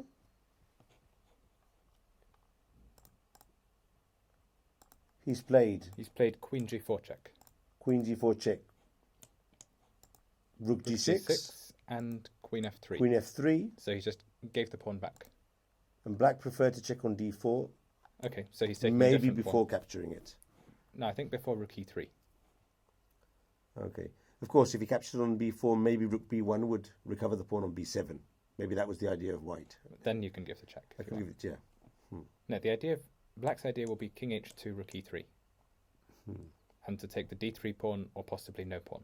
Possibly no pawn. So what to do now? Queen f2? Queen f2. Rook takes d3, say. Mm-hmm. With the idea of rook d2. Okay, let's say we exchange queens. And I play... f5. f5 looks logical. If I defend the pawn, you go rook e2. So I must play for the attack. f5. Rook g5. Rook g5. I'm still lacking black's position. I have to give a pawn here. Maybe rook f2, rook takes b4, and rook e1. Rook f2. Rook takes b4 and rook e1. Yeah, I'm not sure I play rook takes b4. You could play king f7 as well here. But anyway, it's black who's playing to win here. Black playing to win. Eggleston. So basically, his opponent's found a very good defensive idea. Go back to that position. Let's see if he could play something different. Eggleston, instead of Exactly, instead instead of of taking going for the pawn. Mhm. So queen h4 looks okay So one of the main things that we look at is playing f5. straight away, Yes, instead of rook f1. instead of rook f1. Okay, I don't think he'd capture, so he'd probably go back with the bishop. 2 d7. And now maybe, And now maybe g4. G4 is what we want to play. or No, g4 Or knight queen. f4 could be problematic. of course, queen h4 now, queen g7 attacks the knight on d4. Yes.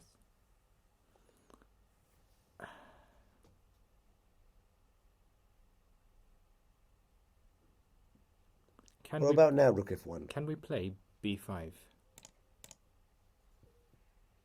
Try and get in on the b file. And if you go c5 or c takes b, you got knight d5 at some Yeah, point. c5, knight d5 will work. cd4, g4, for instance. Yeah. This is very strong. So maybe f5 was superior. Maybe.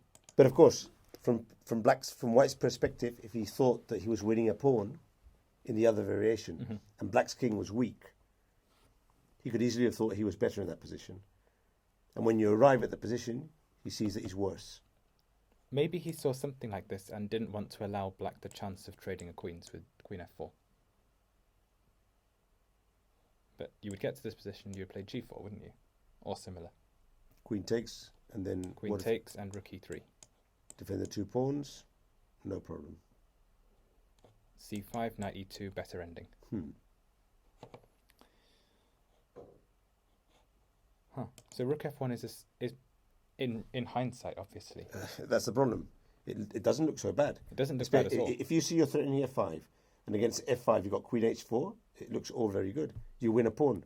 If and it, the king's weak. if it looks like you're developing, this idea in FG6. No, he had to have calculated that F5 was the main move. He had to have seen his opponent's idea of F5, and then he did think 14 minutes here. And then he probably did see that he was winning a pawn, but he's underestimated Palace's compensation. Yeah. So from our But this is place this is behind a extra computer pawn. screen, bad decision. It's a bad decision. Yeah. But when you're thinking in your head and you're visualizing this position, you see one extra pawn and weak king. The thing is, did Pert do this because he... Let's see if I can phrase it properly. Palliser. Did he do this because he was forced and he didn't have other option, or did he really think he was going to be better in this position? He may not have thought he was going to be better. He may have thought, well, he can That's probably okay. He can regain one of the pawns, b4 or d3, or maybe f4, and be fine. Okay. So he sort of trapped his opponent. Yes. To get to a worse position. That's what it looks like from here. Okay. So board 9. Palliser doesn't have much time, but he's played King H2. King H2, and we'll go back to this rook position E3, but we'll a come bit back later. Do we have board 9? Board 9 is Moore against Huska. Ah, okay. I'm trying to pick it up, but there's been a result, by the way. Gassi has lost against Hawkins. Let's go and check that before we go to board 9 and see what happened here. Where do we leave this game? We saw this game before. Yeah, so we saw this game and then it became very tactical. So we saw knight b3, a6. Yeah. And White's played knight fd2 when we thought of maybe bishop d2 or bishop b2. Mm-hmm. Knight d2, and Black's played f5, F5. logically. Okay. White decided to go for counterplay with a4. A4 CB4, after 25 minutes. cb4, knight b4, bishop a3. So he was sacrificing a pawn in principle. A5. No, he wasn't. He wasn't sacrificing anything. He will have seen that the long diagonal is opening. So if he wants, he can take back a pawn now with e takes f5 and this. Okay. But he played bishop a3. He played bishop a3, which and then he'll get the should pawn be back fine afterwards. too. Okay. Maybe he was envisaging a real sacrifice after knight bc6. Well, but now he's making knight c4. Yeah, he played knight c4. Attacking the d6 pawn. Yeah, it looks like good compensation. So Black played a5, bishop takes, pawn takes, and now after ef5, Black offered an exchange sacrifice, So which bishop obviously takes. has to be accepted. Bishop takes, queen takes. So rook e1 after 2.5 minutes thought maybe there were alternatives. Maybe this is the place where you should consider things like knight e4. Knight e4. Knight e4 is the move I want to play. So if he captures the pawn, you regain the pawn on d6, which is probably good. Open position, two rooks. I don't even mind about the pawn. I'm just trying to get this light square bishop off exactly. the board. So it's either bishop h3 or d5. Yeah. Let's look at bishop h3. Bishop h3, say rook e1. e1, and now I can't get the knight away. So what to do now? Maybe you try and play knight d5 to c3. That's one logical attacking idea. Knight d5, maybe White plays a5. Gets his counterplay in. I think knight e4 is a very good move. Better than rook e1. Because rook e1 Rook e1, what loses the happened d3 was bishop pawn. takes d3. And I've got just two lost a passes pawn in the for free. centre. Okay, knight c1. Let's consider what happened afterwards. Okay, bishop f5. He may have thought he was winning a pawn with a fork, but he really... Yeah, this is not a mistake he made. No. So he did just give Hawkins a pawn for not much reason. No, this was a big mistake. He had to play knight e4. He now played knight e4, but after bishop e6, Black's point is that knight takes d6 is met by a double Knight discovered f5. attack, which is fantastic. And adios, as we say in Spanish. So f3. f3, queen c8. So Black was looking to play maybe knight c3 himself, knight c3. which interrupts the white-queen defense of f3. And you get rook takes f3 afterwards. And so knight e2. So knight e2 was played. Not sure quite what this does. Knight c3 maybe still was an option for Black. It's okay. Queen b4, knight e2, rook e2, Rook and e2. say d5. Oh, okay. And then after the knight moves, I can go to d6. I was thinking something like knight d2 and e4, and this is crushing. Maybe knight d6 improves a bit. Knight d6, queen c6. It's still going to be much better for black. Yeah, it looks good. It looks like a Sveshnikov typical position, with the two bishops and the centre pawns. Yeah. Yeah, this looks very good. This looks really good. But maybe it's better than what happened in the game because he lost very, very quickly. Maybe queen a6 is better. Queen a6 has the idea that knight f4 will now threaten the knight on e2. That's the point. Okay, so he played knight takes d6. He played knight takes d6. I assume the idea here was that after knight f4, queen d1. Queen d1. Because queen b2 would be met by e4. e4. The idea was queen d1, and now knight h3. There's nothing, no. King g2. There's no real idea for black here. No. But the move Hawkins plays was e4. Okay, so knight f4 wasn't a real threat then, actually. No. So knight takes d6 really just opened up a new option. He could have played no move, and knight f4 would not have been decisive. But we still had queen d1. Yeah. Which is surprising, actually, for me. But maybe knight c7 was a threat and capture the pawn on f3. No, but then you have more squares for the queen. You can go queen e3 maybe or something like that. Maybe the idea was just to play knight f4, and then after queen d1, knight d3, and then after rook f1, d5, you just and then just crush. Okay, so knight takes d6. Knight takes d6. E4. Black played e4. Now he's attacking the rook on a1 and also the pawn on f3. And now after f takes e4, knight f4, black will be winning a lot of stuff. Queen d1, knight takes e2, and the pieces on the back rank are overloaded due to this additional threat. Yeah, so he'll end up with at least an extra piece here. At least. At least an extra piece. Okay. So knight b5, trying to block the queen. So knight b5 tries to block the queen. But now black pushes through with pawn takes pawn. Maybe he was vaguely hoping for bishop takes a1, f takes e4 ideas. Yeah, something like that. But pawn takes pawn. And knight c7, knight takes c7. Yeah. But this is not going to happen. Pawn takes pawn is reasonably obvious because the bishop on g7 does excellent work and the rook on a1 doesn't. And the threat f2. Threat of f2 as well. So knight f4 only move. But now everything is under threat, and after rook takes e6, knight takes e6 is check. That was a crush. And bishop takes a1, and black is a rook up, so white resigned. So where did Gassi misplay this position? So probably the idea of b4 was wrong. b4 was wrong. Sorry, the idea of a4. Idea of a4 positional pawn sacrifice was wrong. That was a mistake.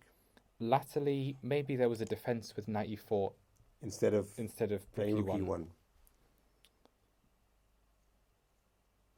I'm not. That's surprising that he didn't play knight e4. I'm not 100% sure about knight e4. But that doesn't seem such a difficult move.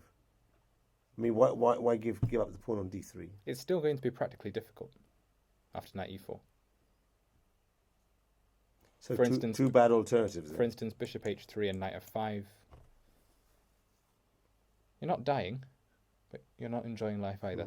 d5 will be coming now that knight d6 has been ruled out.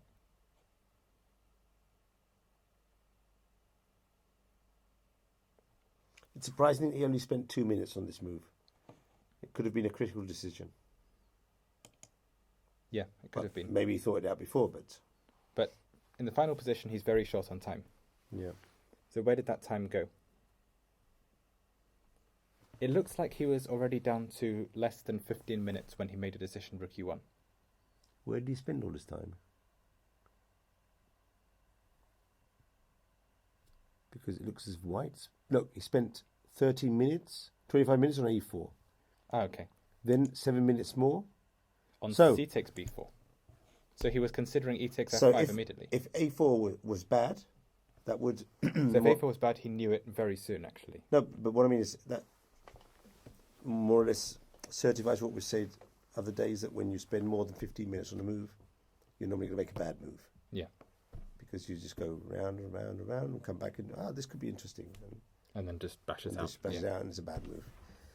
Okay. Can't spend 25 minutes on a move. Then it's going to be bad, nearly for sure. Okay. Amit Ghazi finished off by Jonathan Hawkins, who will be 5 on points. 5 points. And playing with white tomorrow. We can take this board out of the broadcast, and that will leave us a space to bring up another board. Okay, we did have a win from Lawrence Trent, which we can briefly flick through. Trent making a comeback now. Let's see where it is. Did he win?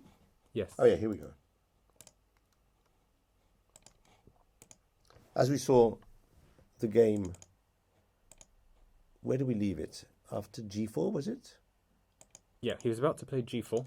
We thought he might be maybe thinking about knight G3 or queen F3 instead, but G4 played. Rook H6. Take. And now he has the attack on the king side with the bishop and the rook on G1. So black played bishop. Black played bishop B7, which is a completely natural move. But Lawrence now played bishop takes there's G7. There's a tactic here. Doesn't seem like a tactic. It's just a sacrifice, really. But does it work? That's a good question.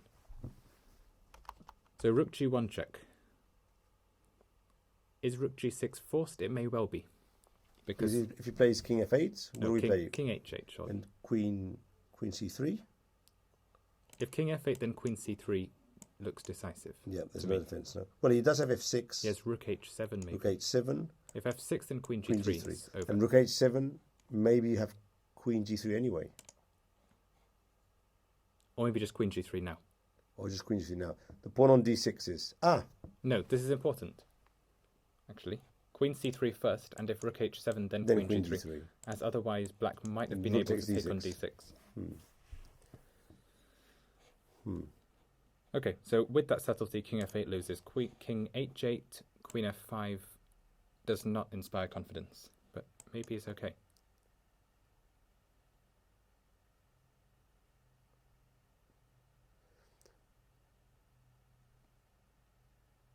Actually, F6 looks terrible, doesn't it? Maybe queen D8. Queen D8. Bring the queen back to the defense. Try and play queen F6. Go back for a moment. Maybe capturing on F5 is not the best move. Just give me a second here. I was considering another move, but I'm not sure if it's good. I was trying to put my rook, so check you on C3, and then get my rook somehow to E7. But the problem is you're blocking with bishop E4.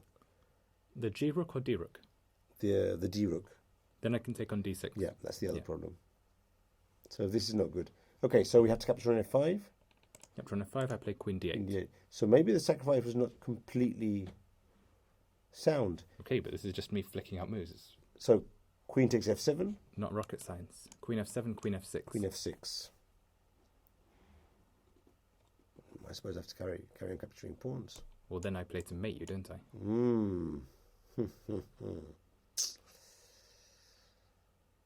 This is big trouble for me. Because I play rook F1, you play rook B8. Or rook takes H2. You might have to play rook D2, actually. This is not looking good. Rook D2, and then I play rook B8 anyway with the idea of queen C3 check. Ooh, nice. Very nice. Very nice. Very nice. This doesn't look good. So maybe king H8 was an answer. At least quite a good answer. In practice, it seems that queen D8 is defending, but not so easy to look at.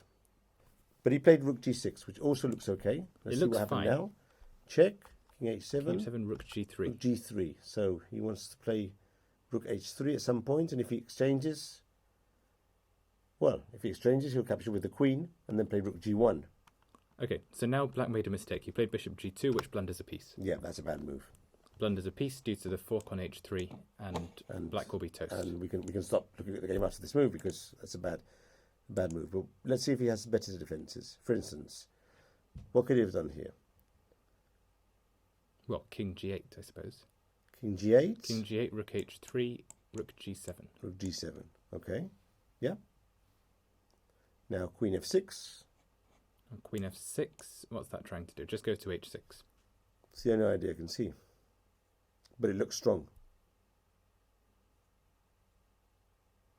It looks very strong. Okay, first of all, that's not mate. Oh, you'll escape. You will escape. You'll block with the... That would be a draw? Queen h6, f6. Oh, f6. What did you think I was playing? King f8 and... But, okay. but then you have rook g1. Then there's rook g1, yeah.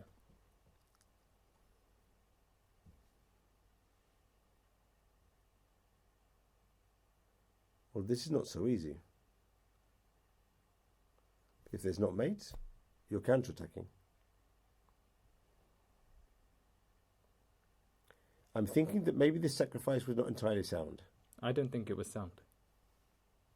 But it works in practice. Well, it worked in practice because he played bishop g2. Didn't see another way to counter rook h3 check. But so there will have been a few. Maybe even f6. Maybe f6. Maybe even rook g8, I think.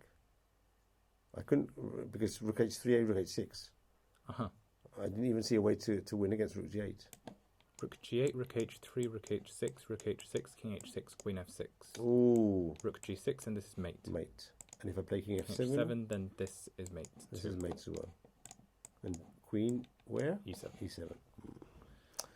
So, bad things are happening to me if I don't defend properly. But bishop g2... Bishop g2 just didn't seem to be the what was he trying to... Well, okay. Defend h3, but defend h3. He just didn't see as it was edible. And once that happens, white just has a free pawn, attack and a pawn up. Free attack and a pawn up.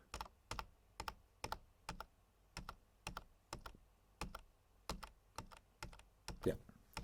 Okay, so a good game by Lawrence. Maybe the sacrifice was not entirely sound. But, as we know, it's not easy to defend when you're being attacked. And it's easy to defend for us moving the pieces on the board. Yeah. On the board, it's not so easy. And it did look good. You weren't entirely sure? I wasn't sure. I'm always more sceptical than you are. Okay. Okay, so what do we have on board 10, in fact? Have we looked at board 10? Connor Murphy against Alex Longson. Does it look interesting? Should we look at the more Huska game first? More Huska, okay. If it's not frozen. Well, go straight to the... I don't think we should look at it entirely, but you can go to the ending. It's a queen ending. Although it does look like a draw. So maybe it's not so interesting.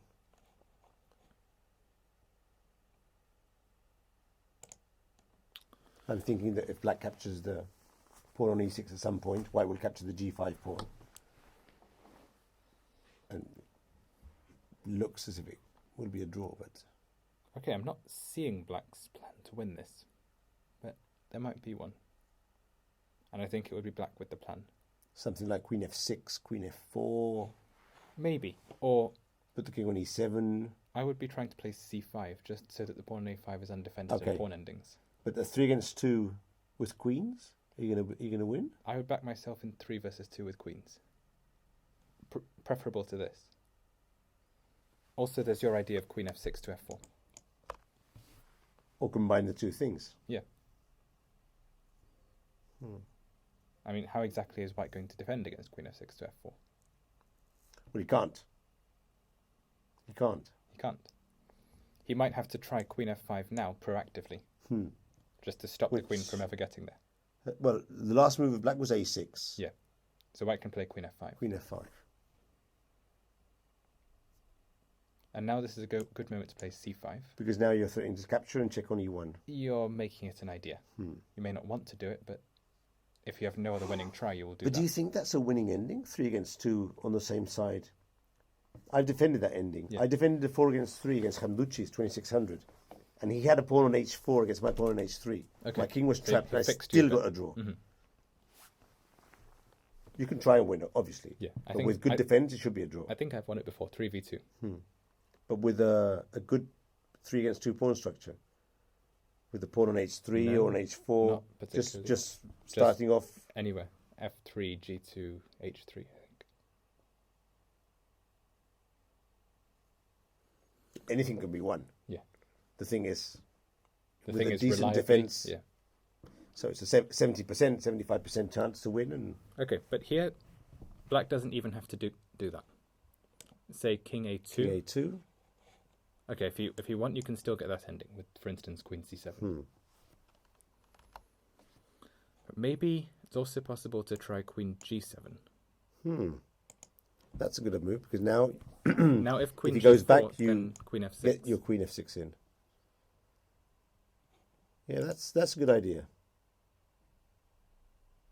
So if White has to play Queen F7, then You pawn win. ending is winning. Easy win. And if not, you're playing G4. So maybe White's playing C4, C4. to give a couple of checks somewhere. But then this ending is more believably winning. In fact, this one I suspect will just Should be winning. Should be winning, yeah. So, well, Queen G4 was played. Sorry, White played King A2. And Huska played King E5. Okay, so it's just part of the torture. Maybe her idea is to play King F6 and And Queen then C5. Or then capture the pawn. That's her idea. Yeah, so this would also have been stopped by Queen F5, but White But of course, didn't see that. the Queen G7 would practically force him to come back. So, Maybe. but he should have tried it anyway. Queen G7, I think he should have tried something like that, and then an idea with C4 or The B4. thing is, now when the king goes to F6, the pawn will fall. Yeah, And so this ending is probably lost. this ending will be lost by now. Okay, So it looks like Jovanka will be we'll to go on to nobody's 4.5. great surprise winning the ladies' title. How does this work in the tournament? They all play together, Yeah. and the first lady wins the Wins the British first prize, women's champion and title. she's champion of she's women's champion. Yes. There is a separate title for the women's champion, and I suspect a good prize. Yes. Who are the other high-rated women in this tournament? In this tournament, I don't know. Let me check. The Polish woman, Oh, yes. if she's a British citizen, she could win that title.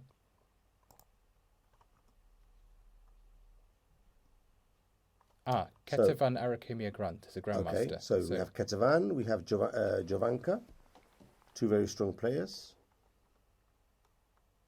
Katarina, I'm not sure she's eligible She may be. because of the flag. No, if she's eligible for the tournament, Then she'll she's be eligible for the title. title. And that's more or less about it. So GM, IM, and WGM. It's a reasonable competition. Are there any other high-rated ladies in England now? There is Harriet Hunt. Oh, she was sister of Adam Yeah, Hunt. but she, I remember is she an international master? Yes. 2450 maybe, A men international master. Yes. That's very strong. with 2 grandmaster norms, but She doesn't play. doesn't play now. She doesn't play. She played a few games in the British League, I think. Okay, but not seriously. Yeah. Well, she'd be a contender for this title now. Clearly. Harriet Hunt. Yeah. Yeah, she would be. By rating. I think she's reliably So- been the top board of the Olympiad. So she plays Olympiads and stuff, but not many tournaments. No. Okay, so So let's go on to another game. We're going to try to see. shall we go back Okay. to Adeg or Mali maybe? Yeah, and Jones Hanley. We should check out Jones Hanley. We should check out Jones. It's a very important game. He sacrificed a piece, and they're both in time trouble now. Okay, so Gawain Jones has just been rolling the dice then, basically. Queen d8 and f5 was played. So maybe bishop takes d5 was a good choice for black. And black has now played g5. We considered knight e5, and we considered bishop takes d5 here. We didn't consider g5. But okay, if it holds... Potentially against bishop takes d5, white's idea was still f takes Ah, g6. intermezzo. Bishop e4, rook f6. Or even bishop takes f6. That could have been an idea we missed. We thought bishop takes d5. Okay, white has to take back. No, but we saw this idea in one of the variations. We saw after knight e5, then f takes g6. Okay, But not okay. necessarily here. Okay. Black takes a knight, white We must could- recapture. We can stick in pawn takes pawn as an intermediate move, yeah. Yeah, and if hg6, then e takes d5 is much better. Yeah, because we want to get the weakness. Yeah. So black played g5. Black He probably plays spotted g5. this. Yeah, of course. Queen g3 attacking the pawn. Bishop Bishop d5, takes. Queen g5. Now white has 3 pawns. 3 pawns, but bishop g7 consolidates a bit his king side. So quite possibly black should have if we rewind a bit, taking the knight immediately in this position, And then queen d8. so that white doesn't have any intermezzos. CD5, knight e5. Obviously, black is far from dead. No, because it's got a good piece. Yeah. And the pawns are stopped. Well, for now. There's a new set coming. Bishop which b1, Jones starts with b5, h3. h3, So g4 will be soon. rook c8, C8, rook c8, exchange queen c8, rooks, rook c1. c1, queen Okay, d8, rook c3. That threatens rook g3. Yep. So knight f7 Knight pushes back the f7. queen. Mm. Doesn't seem bad. No, I was just thinking of silly tactics that don't work. So I was thinking knight d5, ed5, queen d8, rook d8, ed5, knight f3. Uh-huh. But white can take this with the rook. If white has to take with the pawn, then it would be good. That'd be good. But you take with the rook and white's 2 pawns up. May still not be bad. Some chances for a draw, yeah. But yeah, you wouldn't do this unless you had no choice. Knight f7. Queen d2, knight h5. So this is the exchange black really wants. Dark square bishop is and then block. One of the best attackers. g4, knight f6, g5. So now he's going for a bit desesperado, because if he gets blocked on the dark squares, he's be lost. Look at that bishop on b1. So at this moment, white spent 2.5 minutes, and then over the next 2 moves, he spent no time. So that means here, he wasn't really spending time on his decision. He was wasting his opponent's resources. His opponent would have been thinking that Gawain was analysing the present position, when in fact Gawain was analysing this pawn sacrifice. So there's some psychology there. If you spend the time on g5, then the opponent knows what you're onto. Okay. So after g5, I'm a little bit surprised. But he could have been calculating the pawn sacrifice when his opponent was calculating 7 minutes knight f6. Because what other moves does he have instead of knight f6? Oh, the check on b6. It is a strange place to spend 8 minutes. Or knight g3. Because you can always give check on b6. Knight g3 is free. Yep. So why did he spend so much time? What other alternatives does he have? Okay. Plausibly queen g5. We can never know. Yeah. Plausibly queen g5 and bail out into this ending. It's not a good ending, but he might have been thinking of it. But again, you do this if you're desperate. Yeah. Okay, so g4, knight f6, g5. g5. Maybe black should have taken on. Okay, on so e4, knight takes pawn. We'll never know. So f6 check, f6 check, and then give back give the back piece, the piece, or even just go back. King g8, for instance. Okay, so where's the idea now for white? I actually don't see it. You have to take. You have to take. Well, you could also play queen d3. But then knight f takes g5 and you have no more attackers. Queen d3, oh yeah, okay. And then if queen c2, it looks briefly like you might have something, but black gives check. Check. And knight takes g5, I think is fine. Nothing there, no? No. Couple of checks. You can play rook c7 even, but black gives this check, does he? No. Okay, rook c7 is something then. But again, many moves. Who knows what's happening here? But what is the main threat? Rook g8, rook g7, queen c8, no? Yeah, okay, so black can actually play this. White gives 1 check, white gives 2 checks, it's blocked, and white goes home and then is mated. Mated. But it's a long variation. Not so easy to see. Okay, or he didn't want to give back the piece. So he played queen b6, which is basically just the same idea. He's going to take on e4 without allowing queen d4 check. Doesn't seem unreasonable. It's not unreasonable at all. f6 check, F6 and check. now there's been more moves. Okay.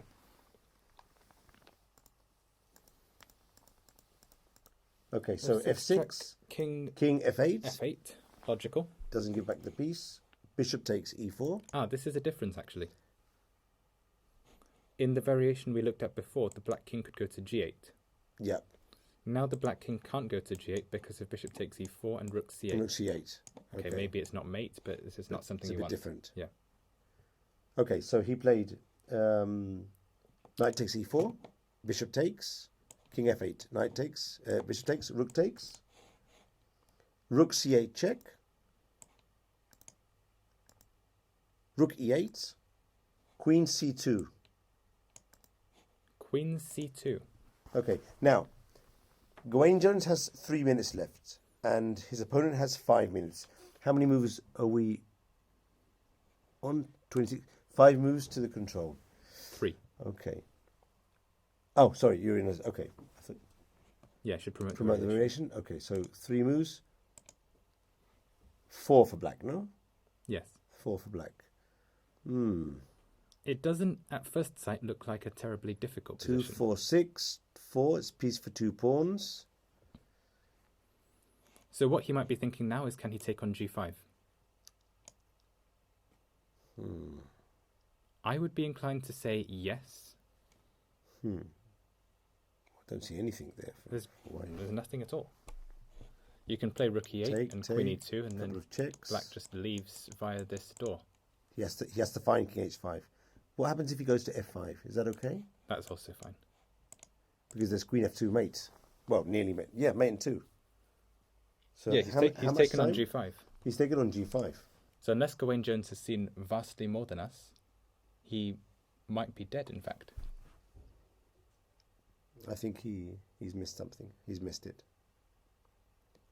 Well, better said, he sacrificed. It was interesting. His opponent defended perfectly. Yeah. And the sacrifice wasn't correct. He's taken on e8. King takes e8. You probably know him better than me. Does he have a tendency of doing this type of sacrifices? He is a very, very strong attacking player. And what about Craig Hanley? Do you know him? No, never played him. Probably seen him around. Actually, no. He's not a very active player. Okay. Solid defender? Yes, But actually. he did have 3 wins and 2 draws, wasn't it? Him, no? Solid defender. Okay. I saw him play Well, against... he defended very well in this game. Saw him It defend was against easy Yang to Fan. make a mistake and fall into a bad position.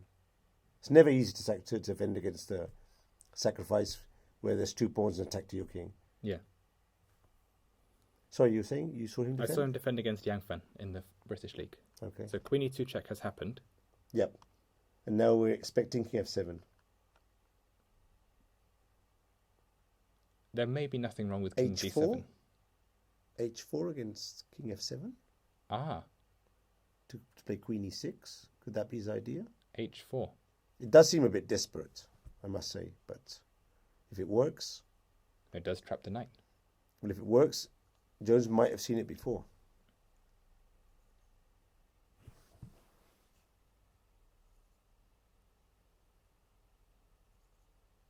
So where to go then? Well, then black has to take on f6 with the king and play a pawn up queen ending.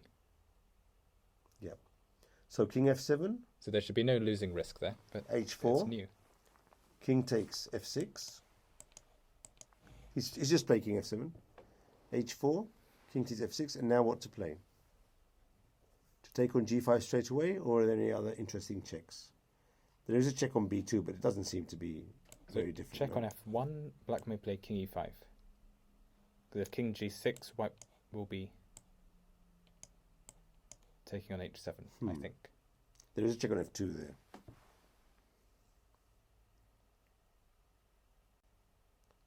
Okay, but in any case... In any case, black should not be losing the queen ending. No.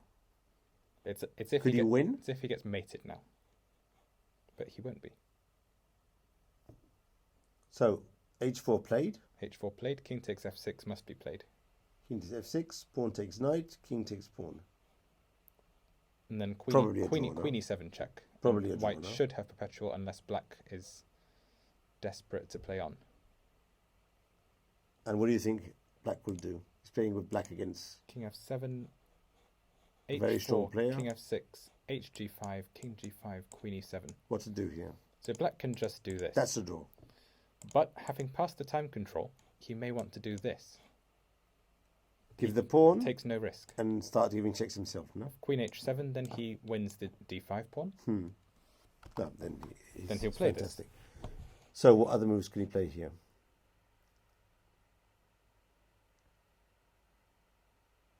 Check, check, king d4. Okay, king f6 check. And if you cross the board, which square are you going to use to cross the board? Here first. Okay, now queen e6. Okay, and now d3. And now if I check you on f5, you'll go to c4, no? Yes. Let me see if there's any tricks here, because I can play queen c2 and hope you lose your queen by stepping on the c5 square. Okay, I'm taking on d5. Oh, take on b4, please. I want you to take on b4. Okay, that's a nice trick, actually. There's two. It's double trick. Yeah. Take on b4, queen b3, check, king c5, queen e3, or mate on e3. mate on a3. But of course, if you take on the d5 pawn, there's nothing for me left. Or if you play king d4 in this position, in fact. But I thought if you play king d4, I could possibly take advantage to bring my king a bit nearer. That might be true, but now you have no useful checks, do you?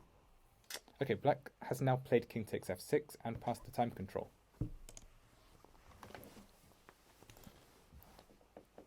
Aha, board one, just a matter of time now before McShane wins. So we should check Before that. McShane wins, okay. We think that this possibly is a draw, although black still has some Gawain needs to play chances. very well.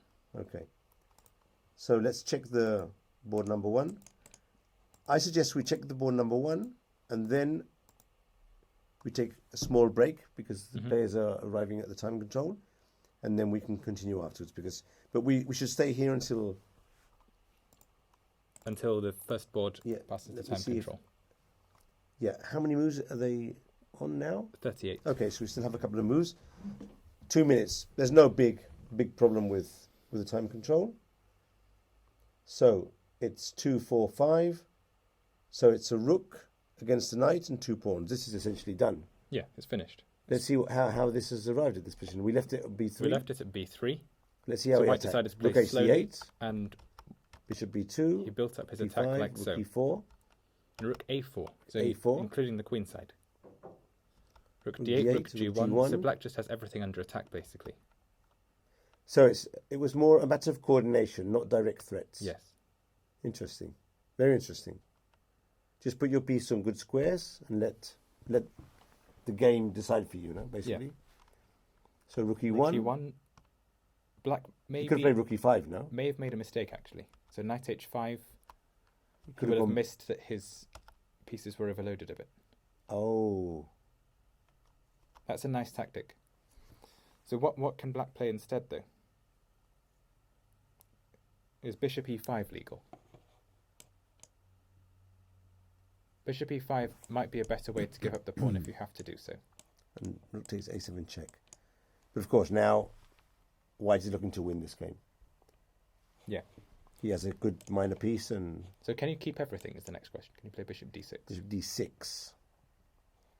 I'm guessing f4. And then rook g6. Well, worst case scenario, you can play bishop takes f6 check and capture the pawn on h6. Oh, well, are you considering to capture the king here? No, take with the pawn and maybe h2 as well. Okay. Not h2 because of f4. Okay, It's f4. f4, yeah. No, but this should be playable for black. Say rook e5. Okay, so put the position before. Let's see. Bishop d6. Let's see just a moment here.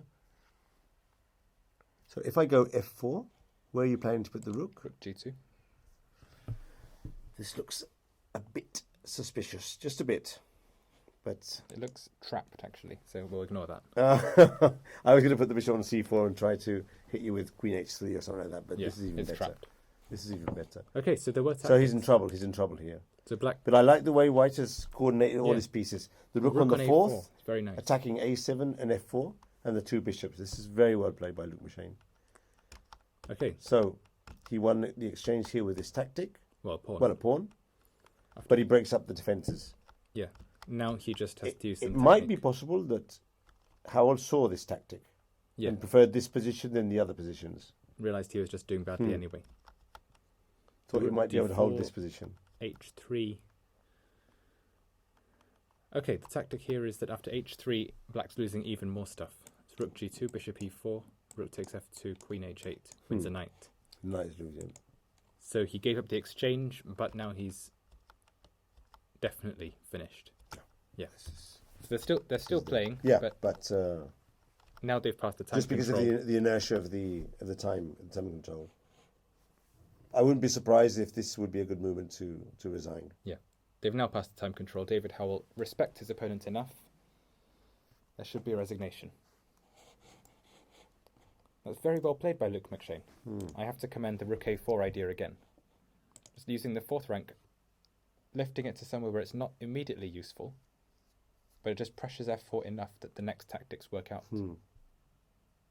So we only thought of attacking e6. The rook's currently operating vertically, but it can also operate horizontally. And the a7 weakness. But you see, b3, bishop b2, no rush. Because black doesn't have a clear way of improving his position. His king will always be On e7. on e7. And No, you never know. He's going to lose. sorry, who McShane and Gawain haven't played yet. Sorry, 12. How's going to lose? And Gawain.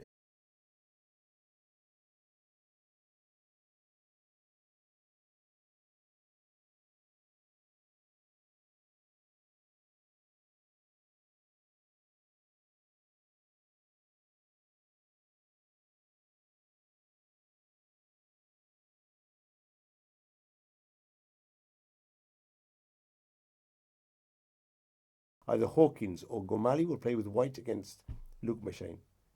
And Okay. that will be a very interesting game. Okay, let's carry on. Okay, so a lot of games have finished. We have a Williams ending, I suppose, which has ended in a draw.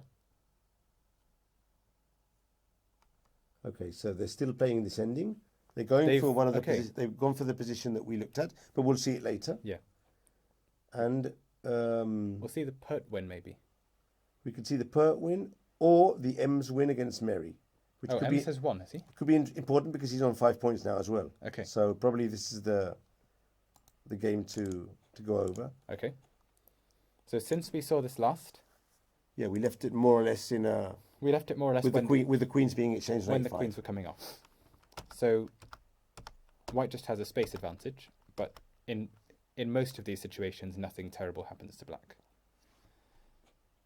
So for instance, black could have considered playing f5, would have been thematic. To block in the bishop, although he does leave his e6 pawn a bit weak, but Yeah.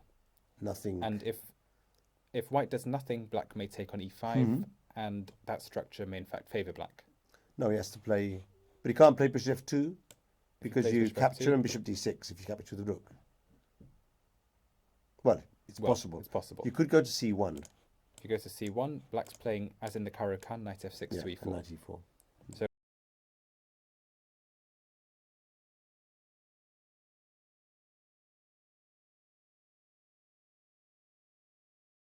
So white has to make it a priority to trade off this knight, but then he cannot possibly be better.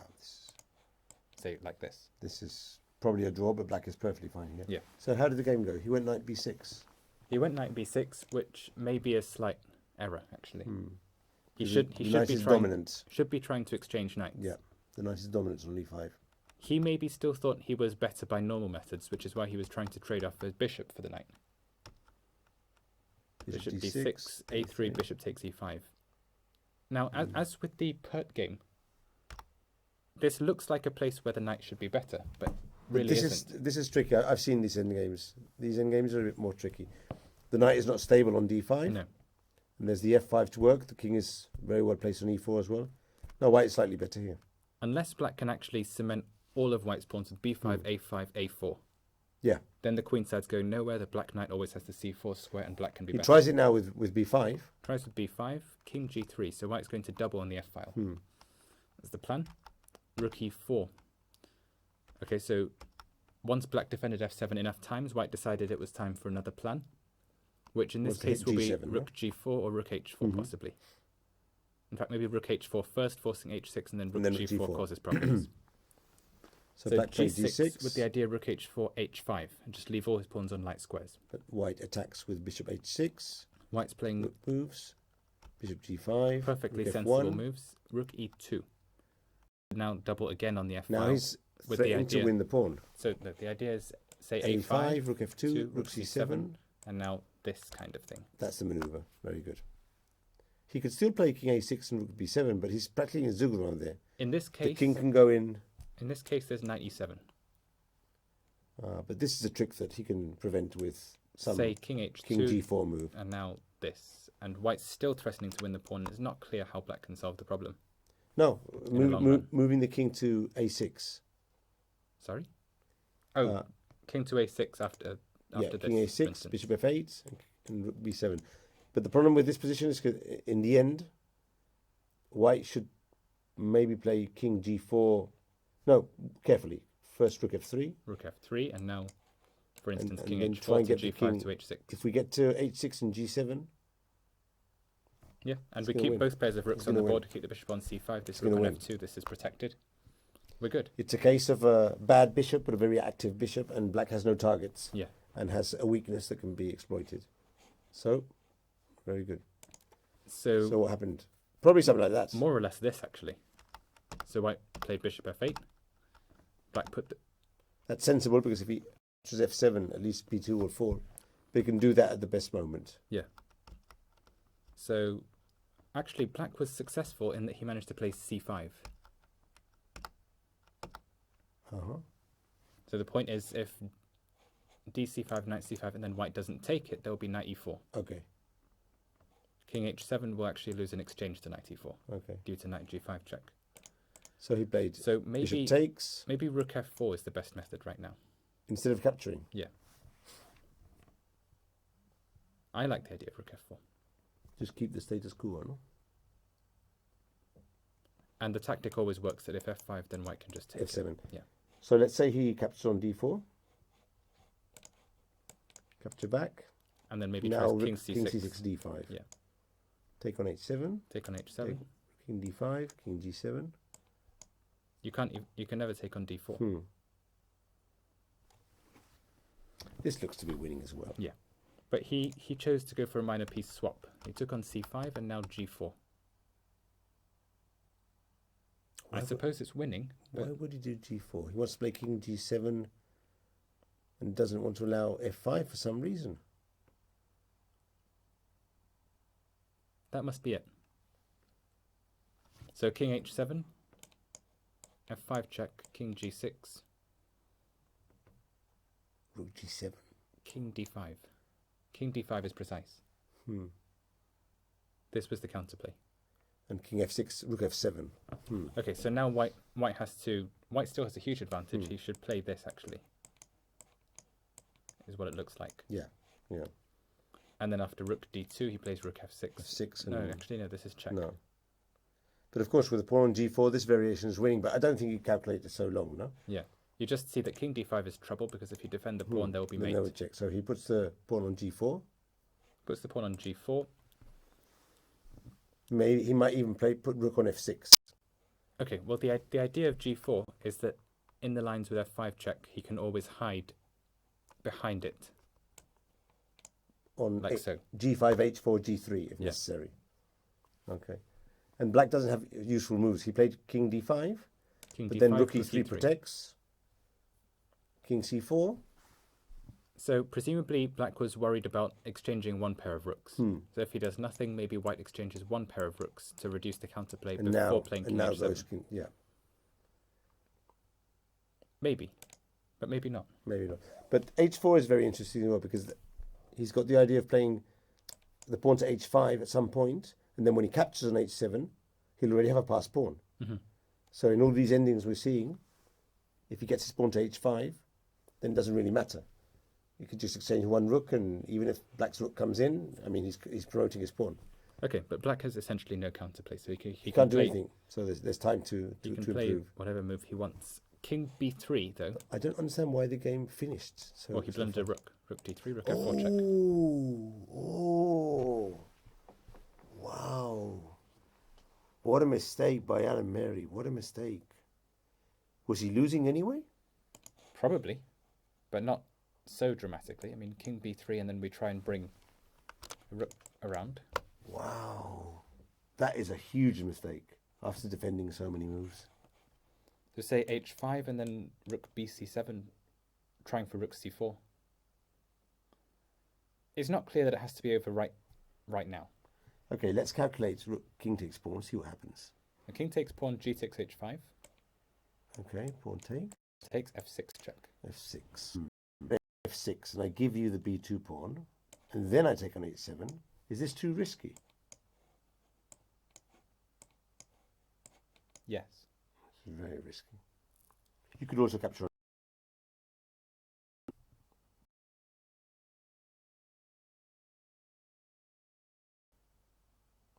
Okay, for the sake of arguments, king g7 or h6 no, first. I'll take on c3. Okay. Okay, I'm going to capture, and I'm going to play b4. h6, b4. Take, a3. King g7. King g7, a2. Two. Rook f1. Rook f1. You can play rook c, king c2. No.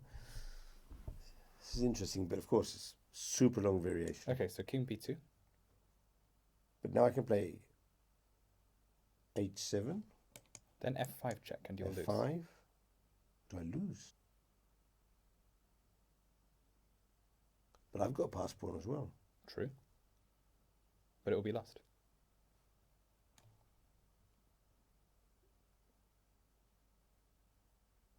King g6.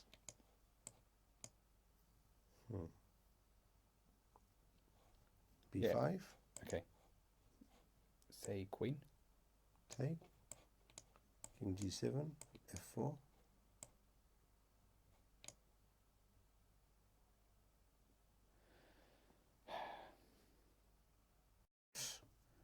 Okay, this I might draw, but you know, Yeah, okay. very luckily you draw by one If I tempo. want to draw quickly, By I'll one play rook tempo. d7. by one tempo. So king b3, you want a plan, basically, now. That's a big mistake then. Blundering the rook in this position is a huge mistake. Not only because obviously he loses the game, but because his position was not It wasn't not terrible. lost. It's not so easy to win this position. No, white should play rook f3 to f6 and then take. Exactly. That would be optimal And black has to get counterplay now, against the e5 pawn. like this. So then it becomes a different race, but white has now two connected pass Yeah. pawns. Okay, So yeah, this should be winning, but like this, but this is, it's always very tricky. yeah, it still But can still can go wrong. Probably winning though. Yeah. But still very tricky. So, okay. So When you play rook endings well done to John Ems. and double rook endings, it's the second time we've seen this. There was another double rook ending in the third or fourth round, and it's always very tricky. And things like this can happen. Tactical tricks, and you just drop a rook. And well played, John Ems. He's playing quite well in this tournament. Yeah, he's playing Another very grandmaster well. with 5 points. Okay, so let's carry on seeing games. And So we have a draw Jones in the top quadrant. Hanley has drawn in the end. We can see how that panned out. King Okay, g4. King g4. He tried Queen this c4, idea. and now this sacrifice, but he didn't play queen. Didn't play queen e7. We were thinking queen e7, and then that's king f6 idea. Queen e7, king g6, and then black's probably forced to check here. Of course, there's check on b1 as well. Queen b1 as well, but in principle, queen g4. And now maybe there's maybe, some other check. Maybe b4. Ah, okay, the problem is this. And queen e5. Oh. No, we wouldn't want to do this. No. Okay, so fair enough. That's why they agreed to draw in this position. King f7, queen takes a6. Queen tc5, solid. Okay, Queen so a8. black wasn't in the mood for any more adventures. What could he have tried here? I don't know, but the white queen seems offside. So something like queen. Say queen c4.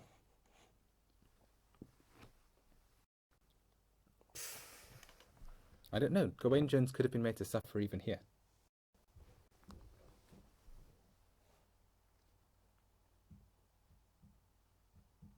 Okay, king e7. Queen takes, queen e3. king b4, for instance. No mates, no mates, no mates. You need the king to be on b2 for mate. No mates.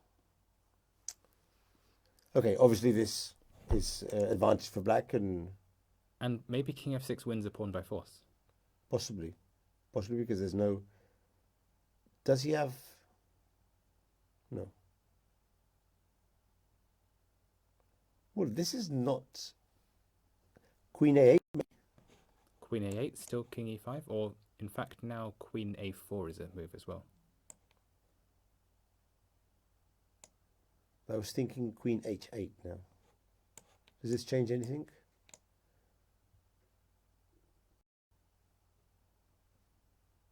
You'll still have to let me take on d5. Yep.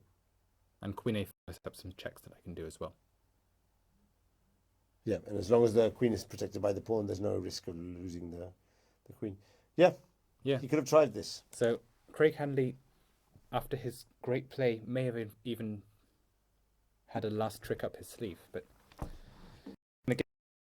played and peace broke out. Daniel, all the games are finished, my friend. All the games have finished. While we've been analysing these endings, the rest of the games are finished. So I suggest it could be a good moment to consider the standings and wrap the round up. Okay. So let's see what's going to happen tomorrow then. We have McShane on 5.5. He's leading the tournament by himself. No one else has 5.5. And presumably he'll go to the black pieces tomorrow. Now, with 5 points, we have Jonathan Hawkins, Daniel Gormali, and John Ems. Only these three players. Hawkins, Only Gormali, these Ems. 3 players with 5 points.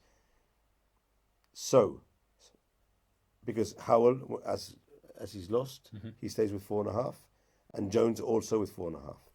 So, I'm thinking that either Hawkins or Gormali will play against McShane. Let me check if McShane has played with any one of those 2 players. No.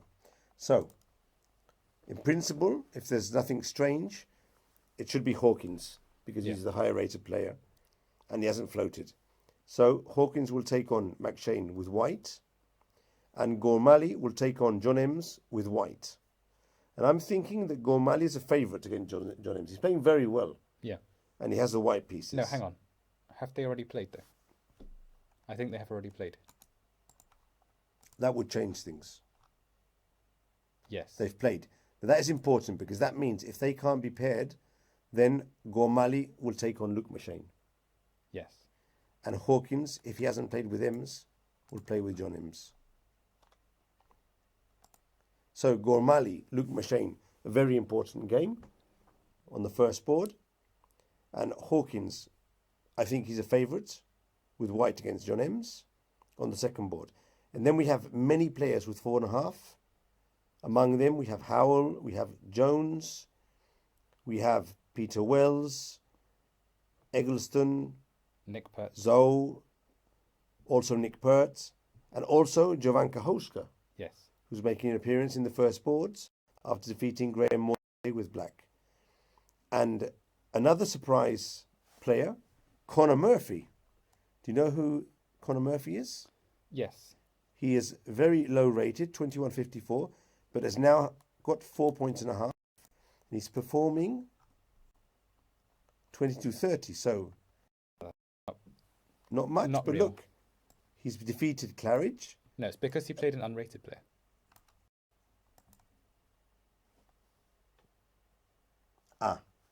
So this one, Which is this one counted as this 1400. This so one doesn't count. Okay. Useless. So he's performing 23.50 or He's something performing like that. on track for an IM norm. But does he get play against the unrated player for norms? Or do they count I think 2,000 or I think they something? still count at the floor. Okay. Well, but if the floor is 1,000, that's a problem. No, the floor for a norm rating. For norm rating, It's okay. 2000 or something. Okay. So, yeah, surprise player here. He's defeated Alexander Longzon. Simon Williams doesn't get a break. No. A draw again. So both Katarina. the fan And he had a favourites- promising position, you remember? very promising. Both the fan favourites are on 3.5 out of 6. And they could be paired tomorrow. No, it's difficult. because Difficult to see that. By colours. Harry Aravi also with 3.5. Okay, there's still three rounds to go. We might be seeing these players in the later rounds up on the first, possibly not on the first or second board. Dia Kolbus, another IM, having a tough tournament. Drawing today. And other upsets. Let's see. No, the rest of the results are more or less okay. Mac Phillips. Adam Hunt, who we said was having a tough tournament, has now won 2 in a row. So Okay, so He's he's getting back up. And Mac Phillips has and defeated. Phillips, of course, Golding. he deserves to be on the top boards. So. And Ward, a draw with Rudd. Okay, We thought he had a winning position, didn't we? Or... he was an exchange up, wasn't he? Okay, so let's just pick up that position before we close down the broadcast and see what happened there. Because Rudd was playing super fast.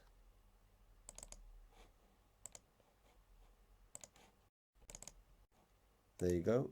Okay, so we dropped it after C4, move 31. Oh, well, it was a bit tricky. It was very We were tricky. saying that even though he had it exchange up, it was not completely clear that he was going to win. But it's impressive the rhythm and how do you say it? Velocity? No, that's not the correct word. Yeah, no. velocity would be fine. Of the play of this guy Jack Rudd. I mean, really fast. Yeah. And quite precise. Good, yeah. So in fact, Chris Ward played Rook B1 here, which may not have been necessary. If he plays no move, Black may not have taken on B2 because of this, and then Knight D4 is met by Knight C5. I think. Okay. I think that holds together. But Rook D8. Rook D8 and now Rook E7 with this must be mate. Probably, but you are giving the other player 2 passed pawns. Oh, you're going to double in 7th now. That's the plan. Okay. Yeah, Looks good. Maybe start with the other one. Maybe start with Rook B7. Okay, just in case. And if C3 now? The idea is to avoid Knight F5 ideas. But now you're dropping the D6 pawn. That's also fine. Are you mating me there? Are you sure? My knight controls the H7 square. I might take your knight and You can do this. wait until you... Run out of checks. Okay, so it's not so simple. Unclear. A lot of minor pieces. When there's so many minor pieces, it's easy to miss moves. Okay, so he played Rook B1. And Although Rook B1 is passive. Rook B1 is very passive. Passive. And now Black comes out with Knight D7 and Knight to E5. No, things are tricky now. Now this is a bit tricky, but Rook C7 should still win. This still looks like technically winning position. He still has the pawn.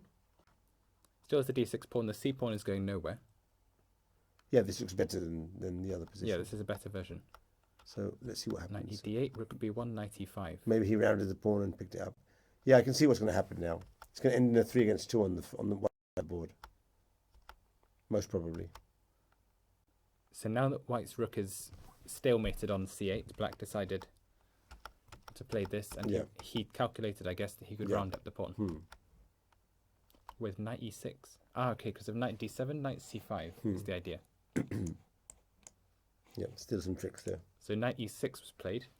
White gets to cut off the enemy king, but in reality he was never going to make progress here. So Rook against Knight, 3 against 2. This is a draw with 2 knights. It's a bit more tricky because there are some tactical ideas, but White made no progress and even lost the pawn. And now I'm not sure if I'm giving a draw if I win that pawn. I might just have to play on. Yeah, what's not clear is why White didn't play H4. Couldn't face having to play this. But you play it. You don't give the pawn. You play it. Yeah, King D4 is slightly mysterious. Let's carry on a bit more. So maybe he thought he was It's a sort of zugzwang. maybe he thought he was forcing through a Knight takes F7 and King E6 King type E6. tactics. That's possibly. But Black can give check and check. Keep checking. And now should we draw here? Would you give the draw is the question. When you play on with Knight H6. I think I would. Yes. There's no risk. Yeah. You have no risk. Yesterday we saw a reversal. It's probably a draw anyway. But there's no risk. Yeah. I can play knight h6. Then I can play 2 or 3 more checks. Yeah. It's probably a draw because I can't get my king out. That's the problem. But if I play g5 and h4... If he lets the king come out like this, then... Well, I can get to there, but if you keep the king on e4, as soon as you come out, I might check e8. And then maybe f5. I can easily see black winning this. Ah. Maybe you're playing g5 and king g6 first. Slowly. At least we can try. Yeah. It's 2 pawns. So this is the second case of the weaker player on paper putting a drawn position, and when finally gets with a small advantage, the other guy draw and he takes it because Jones could have played like McPhillips against Jones and Hanley. Okay, Hanley could have played McPhillips against McShane. And McPhillips playing. It's understandable. Very understandable. I've gone through that myself many times. Yeah. But something to be noted, no? Definitely. When you're defending a worse position and the other player overpresses, you have to click and say, now, I think I'm going to try and win this game. And the thing about Masters is they can adapt to that. And they can be, even in a terrible position, they never lose sight of the chance that they might win. Carlsen is brilliant doing that. He's won many games that he's been equal, maybe slightly worse. The other guy plays badly, gets a slight advantage. Any other grandmaster would give a draw, and he continues. And then he wins. He picks up points on the way. Okay. Thanks to all of you for attending the broadcast by Chess24 on the YouTube channel. It's been a pleasure for both of us to offer our analysis of the games, and we hope that you enjoyed it. And tomorrow we'll be back again here, again joined by Daniel, last here in the booth. Yes. Tomorrow afternoon, and see if we get some exciting games. Well, we definitely should, judging by today and yesterday. We should do. They're being very interesting. I think the rounds we're not getting bored. That's for sure. Right?